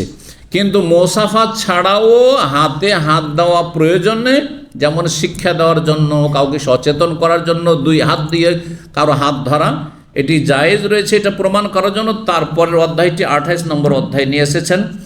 বলছেন ওয়াসাফা হাম্মাদ বিন যায়েদ ইবনে আল মুবারক বিয়াদাইহি, এখানে হাম্মাদ বিন যায়েদ তিনি আব্দুল্লাহ বিন মুবারকের সাথে মোসাফা করেছেন বিয়াদাইহি, দুই হাতে, দুই হাতে। তাহলে দুই হাতে মোসাফা হাম্মাদ বিন যায়েদ করেছেন। এখন হাম্মাদ বিন যায়েদ হচ্ছে তাবেই। তাবেইর যদি আমল হাদিসের খেলাফ হয়, তাহলে তাবেইর আমল নেওয়া যাবে না হাদিস নিতে হবে? হাদিস নিতে হবে। সুতরাং ইমাম বুখারী রাহমাহুল্লাহ এটা নিয়ে এসে যেন রদ করতে চেয়েছেন যে আমি আগের হাদিসটি শোনাইলাম বা এখানে লিখলাম যে ওমর ইবনে খাত্তাব রাদিয়াল্লাহু এক হাত ধরে মোসাফা করেছেন নবী সাল্লাল্লাহু আলাইহি ওয়াসাল্লাম। সুতরাং হাম্মাদ বিন যায়েদ দুই হাতে যে মোসাফা করেছেন এটি তার ব্যক্তি আমল, সেটি শরীয়তের বিধান নয়, শরীয়তের বিধান নয়। তবে কোনো কিছু শিক্ষা দেওয়ার জন্য দুই হাত লাগানো যাবে, দুই হাত ধরা যাবে, এটির বৈধতার জন্য আত্তাহিয়াতের হাদিস নিয়ে এসেছেন, সেটি দিয়ে আজকের আলোচনা শেষ করছি। 6265 নম্বর হাদিস। হাদিস বর্ণনা করেছেন ইবনে মাসউদ রাদিয়াল্লাহু তাআলা আনহু। তিনি বলেন আল্লামানি রাসূলুল্লাহ সাল্লাল্লাহু আলাইহি ওয়াসাল্লাম, রাসূলুল্লাহ আমাকে শিক্ষা দিলেন কি? তাশাহুদ, আত-তাশাহুদা ওয়া কাফি বাইনা কাফাই, তখন আমার হাতের তলা তার দুই হাতের মাঝখানে ছিল। হাতের তলা মানে এক হাত, তাহলে তিন হাতের কথা এখানে রয়েছে। এইভাবে ধরেছিলেন। তার নবী সাল্লাল্লাহু আলাইহি ওয়াসাল্লাম দুই হাতে ধরেছিলেন আর ইবনে মাসউদের এক হাত ছিল। এটি মোসাফা ছিল না, তালিম, যে আল্লাহ মানি তালিম ছিল। কি শিখে? কামা ইউআল্লিমুনি সূরাতা মিনাল কোরআন, যেমন কোরআনের সূরা শিখাতেন সেইভাবে আমাকে তাশাহুদ শিখিয়েছেন। আত্তাহিয়াতু লিল্লাহি ওয়াস সালাওয়াতু ওয়াত তাইয়্যিবাতু আসসালামু আলাইকা আইয়ুহান নবী ওয়া রাহমাতুল্লাহি ওয়া বারাকাতুহু, আসসালামু আলাইনা ওয়া আলা ইবাদিল্লাহিস সালিহিন, আশহাদু আল্লা ইলাহা ইল্লাল্লাহ ওয়া আশহাদু আন্না মুহাম্মাদান আবদুহু ওয়া রাসূলুহু ওয়া হুয়া বাইনা যাহরানিনা, আর তিনি আমাদের মাঝে রয়েছেন। ফালাম্মা কুবিযা, যখন নবী সাল্লাল্লাহু আলাইহি ওয়াসাল্লাম ইন্তেকাল হয়ে গেল, তখন আসসালামু আলাইকা বলতাম না। এটি কার আমল? ইবনে মাসউদ। এটি আর একটি মাসলা যে নবী সাল্লাল্লাহু আলাইহি ওয়াসাল্লাম যতদিন বেঁচে ছিলেন ততদিন সাহাবায়ে কেরামগণ যেহেতু দেখছেন যে নবী সাল্লাল্লাহু আলাইহি ওয়াসাল্লাম আমাদের সামনে মসজিদে আছেন, নামাজ পড়াচ্ছেন, তখন কি বলতেন? হ্যাঁ, আসসালামু আলাইকা আইয়ুহান নবী ওয়া রাহমাতুল্লাহ, হে নবী আপনার প্রতি সালাম হোক, যেহেতু কাছে আছেন। কিন্তু নবী ইন্তেকালের পরে যে দুনিয়া থেকে চলে গেছেন তখন বাক্য পরিবর্তন করে তালা বলতেন আসসালামু আলান নবী ওয়া রাহমাতুল্লাহি ওয়া বারাকাতুহু, বলতে আসসালামু আলাইকা বলতেন না। এই মাসলাও দ্বিমত রয়েছে। অধিকাংশ আহলে হাদিস ওলামারা আমাদেরকে শিখেছেন ছোট থেকে আসসালামু আলান নবী বলতেন। এই আমল কয়েকজন সাহাবায়ে কেরাম করতেন। নবী ইন্তেকালের পরে ইবনে মাসউদ করতেন, মা আয়েশা রাদিয়াল্লাহু তাআলা আনহা করতেন, আরও বেশ কিছু সাহাবায়ে কেরামদের কথা রয়েছে, তারা এই বাক্য পরিবর্তন করেছিলেন এই ইজতিহাদের চিন্তায় যে নবী তো এখন আমাদের মাঝে নেই, তো কেন আলাইকে আপনার ওপরে সালামও কেমন করে বলবো? আরে ভাই, কেউ সামনে আমাদের থাকলে না বলবো যে আপনাকে সালাম রইল, ঠিক না? কিন্তু যদি দূরে থাকে ওনাকে আমার সালাম রইব, আপনি আমার সালামটা ওনাকে পৌঁছিয়ে দিন, বলবেন না? ওনাকে বলছেন না, আপনাকে তো বলছেন না। সেই জন্য আলান নবী করে দিয়েছিলেন। কিন্তু অধিকাংশ সাহাবায়ে কেরাম তা পরিবর্তন করেননি, এমন কোনো প্রমাণ পাওয়া যায় না পরিবর্তন করেছেন। এই জন্য সালাফি ওলামাদের মধ্যে দ্বিমত হয়েছে। একদল বলছেন যে নবী সাল্লাল্লাহু আলাইহি ওয়াসাল্লাম যেটা শিখিয়েছেন ওইটার উপরে আমল করতে হবে, কারণ যদি ওইটা পরিবর্তন করতে হইতো তো নবী সাল্লাল্লাহু আলাইহি ওয়াসাল্লাম বলে যেতেন যে আমার ইন্তেকালের পরে তোমরা আসসালামু আলান নবী করে দিও, আলাইকা আইয়ুহান বলিও না, বলেননি তো, বুঝছেন না? সেই জন্য যদি আলান নবী পড়ে তবুও জায়েজ, হ্যাঁ, সাহাবায়ে কেরাম ইজতিহাদ মোতাবেক। আর কেউ যদি আসসালামু আলাইকা আইয়ুহান নবীও পড়ে তবুও জায়েজ। আল্লামা আলবানী রাহিমাহুল্লাহ এটিকে প্রাধান্য দিয়েছেন, আলাইকা আইয়ুহান নবীও। এমন কেউ আছে এখানে যারা এইভাবে আমল করে আত্মাহাত আসসালামু আলান নবী ওয়া রাহমাতুল্লাহি ওয়া বারাকাতুহু? নেই না? আহলে হাদিসদের মধ্যে আমল আছে, এখনও আছে। ভারত, বাংলাদেশ, পাকিস্তান অনেক আহলে হাদিস এইভাবে আমল করে, যেমন ইবনে মাসউদের এই হাদিসে রয়েছে। এখন মুসাফা সম্পর্কে বেশ কিছু হাদিস রয়েছে, হাদিসগুলি শোনাবার সময় নেই। ইনশাআল্লাহ তাআলা আমরা সামনে বৃহস্পতিবার আলোচনা তো শুনিয়ে দেবো, কারণ যথেষ্ট সময় লাগবে। কিন্তু এখানে যে বিষয়গুলি আপনাদেরকে শোনা, বিশেষ করে ইমাম বুখারী রাহিমাহুল্লাহ দুটো অধ্যায় নিয়ে এসেছেন। একটা মুসাফার অধ্যায় 27 নম্বর অধ্যায়, আর 28 নম্বর হচ্ছে বাবুল আখযে বিল ইয়াদাইন। এই অধ্যায় হচ্ছে দুই হাত, হ্যাঁ, ধারণ করা সম্পর্কে, দুই হাত কারো ধারণ করা সম্পর্কে, ধরা সম্পর্কে। তো ইমাম বুখারী বলতে চাইছেন যে আগেরটা মুসাফা এক হাত, আর দুই হাত ধরাটি মুসাফা নয়, সেজন্য ভিন্ন নেয়া, না একটি অধ্যায় নিয়ে চলে আসতেন। এই একটি বিষয়। দ্বিতীয় বিষয় হচ্ছে, এই জন্য বেশ কিছু হাদিস রয়েছে, আনাস রাদিয়াল্লাহু তাআলা থেকে বর্ণিত রয়েছে যে যখন কারোর সাথে সাক্ষাৎ হতো, লা ইয়ানজু ইয়াদাহু হাত্তা এখন হুয়াল্লাযী ইয়ানজু ইয়াদাহু, এক বচন হাতের কথা রয়েছে, এক হাতের কথা রয়েছে সেই হাদিসে, ইমাম ইবনে মুবারক বর্ণনা করেছেন। আর তারপরে যে মশলা বললাম সেটা হচ্ছে যে মুসাফা ছাড়াও হাত ধরা জায়েজ, আর হাত যখন ধরবে বিনা মুসাফাতে তখন দুই হাত দিয়ে ধরতে পারেন। হানাফি মুহাদ্দিস একজন বুখারীর টিকা লিখেছেন, ভারতের বিখ্যাত মুহাদ্দিস দেওবন্দের আহমদ আলী সাহারানপুরি, তিনি লিখছেন, অথচ তিনি হানাফি ইমাম মুহাদ্দিস, বলছেন লাম্মা কানাল আখযু বিল ইয়াদি ইয়াজুজু আন ইয়াকা মিন গায়রি মুসাফাহাতিন, যখন হাত কারো ধরা মুসাফা ছাড়াও জায়েজ, আফরাদাহু বিহাযাল বাব, এই জন্য ভিন্ন আরেকটি অধ্যায় নিয়ে এসেছেন। যখন হাত ধরবেন দুই হাতে ধরতে পারেন, কিন্তু যখন মুসাফা করবেন তখন এক হাতে মুসাফা করবেন, এই কথাটি উনি বুঝাইতে চাইছেন। টিকা নম্বর 6 সহিহ বুখারী, যেটা ভারতে দেওবন্দে ছেপেছে। আর এই রকমই কথা ইমাম কাসতুলানী রহমতুল্লাহ আলাইহি সহিহ বুখারীর ভাষ্যে বলছেন, ইরশাদুস সারি, সেই সহিহ বুখারীর ভাষ্যের নাম, বলছেন লাম্মা কানাল আখযু বিল ইয়াদি ইয়াজুজ, যখন হাত কারো ধরা জায়েজ, আন ইয়াকা মিন গায়রি হুসুল মুসাফা ছাড়াও, আফরাদাহু বিহাযাল বাব, সুতরাং ভিন্ন আরেকটি অধ্যায় নিয়ে এসেছেন যেটাতে দুই হাতের কথা ইবনে মাসউদের হাদিসে রয়েছে, সেটি মুসাফা নয়, বরং সেটি এমনি কারো হাত ধরে তালিম দেওয়া, শিক্ষা দেওয়া, যেমনটা বললাম। ইনশাআল্লাহ তার বিস্তারিত আগামী সপ্তাহে পেয়ে যাবেন মুসাফার আলোচনা। ওয়া জাযাকুমুল্লাহ খাইর, আপনাদের ধৈর্য ধারণের জন্য। বারাকাল্লাহু ফিকুম। আল্লাহ রাব্বুল আলামিন যেন দুনিয়া আখিরাতে কল্যাণ দান করেন এবং সমস্ত গুনাহ খাতা আল্লাহ মাফ করেন, এবং এই মজলিসকে আল্লাহ যেন আল্লাহ সন্তুষ্টির জন্য কবুল করে, আপনাদের জন্য, আমাদের জন্য, আমাদেরকে সকলকে জান্নাতুল ফিরদাউস দান করেন। সুবহান রাব্বিকা রাব্বিল ইজ্জাতি আম্মা ইয়াসিফুন ওয়া সালামুন আলাল মুরসালিন ওয়াল হামদুলিল্লাহি রাব্বিল আলামিন।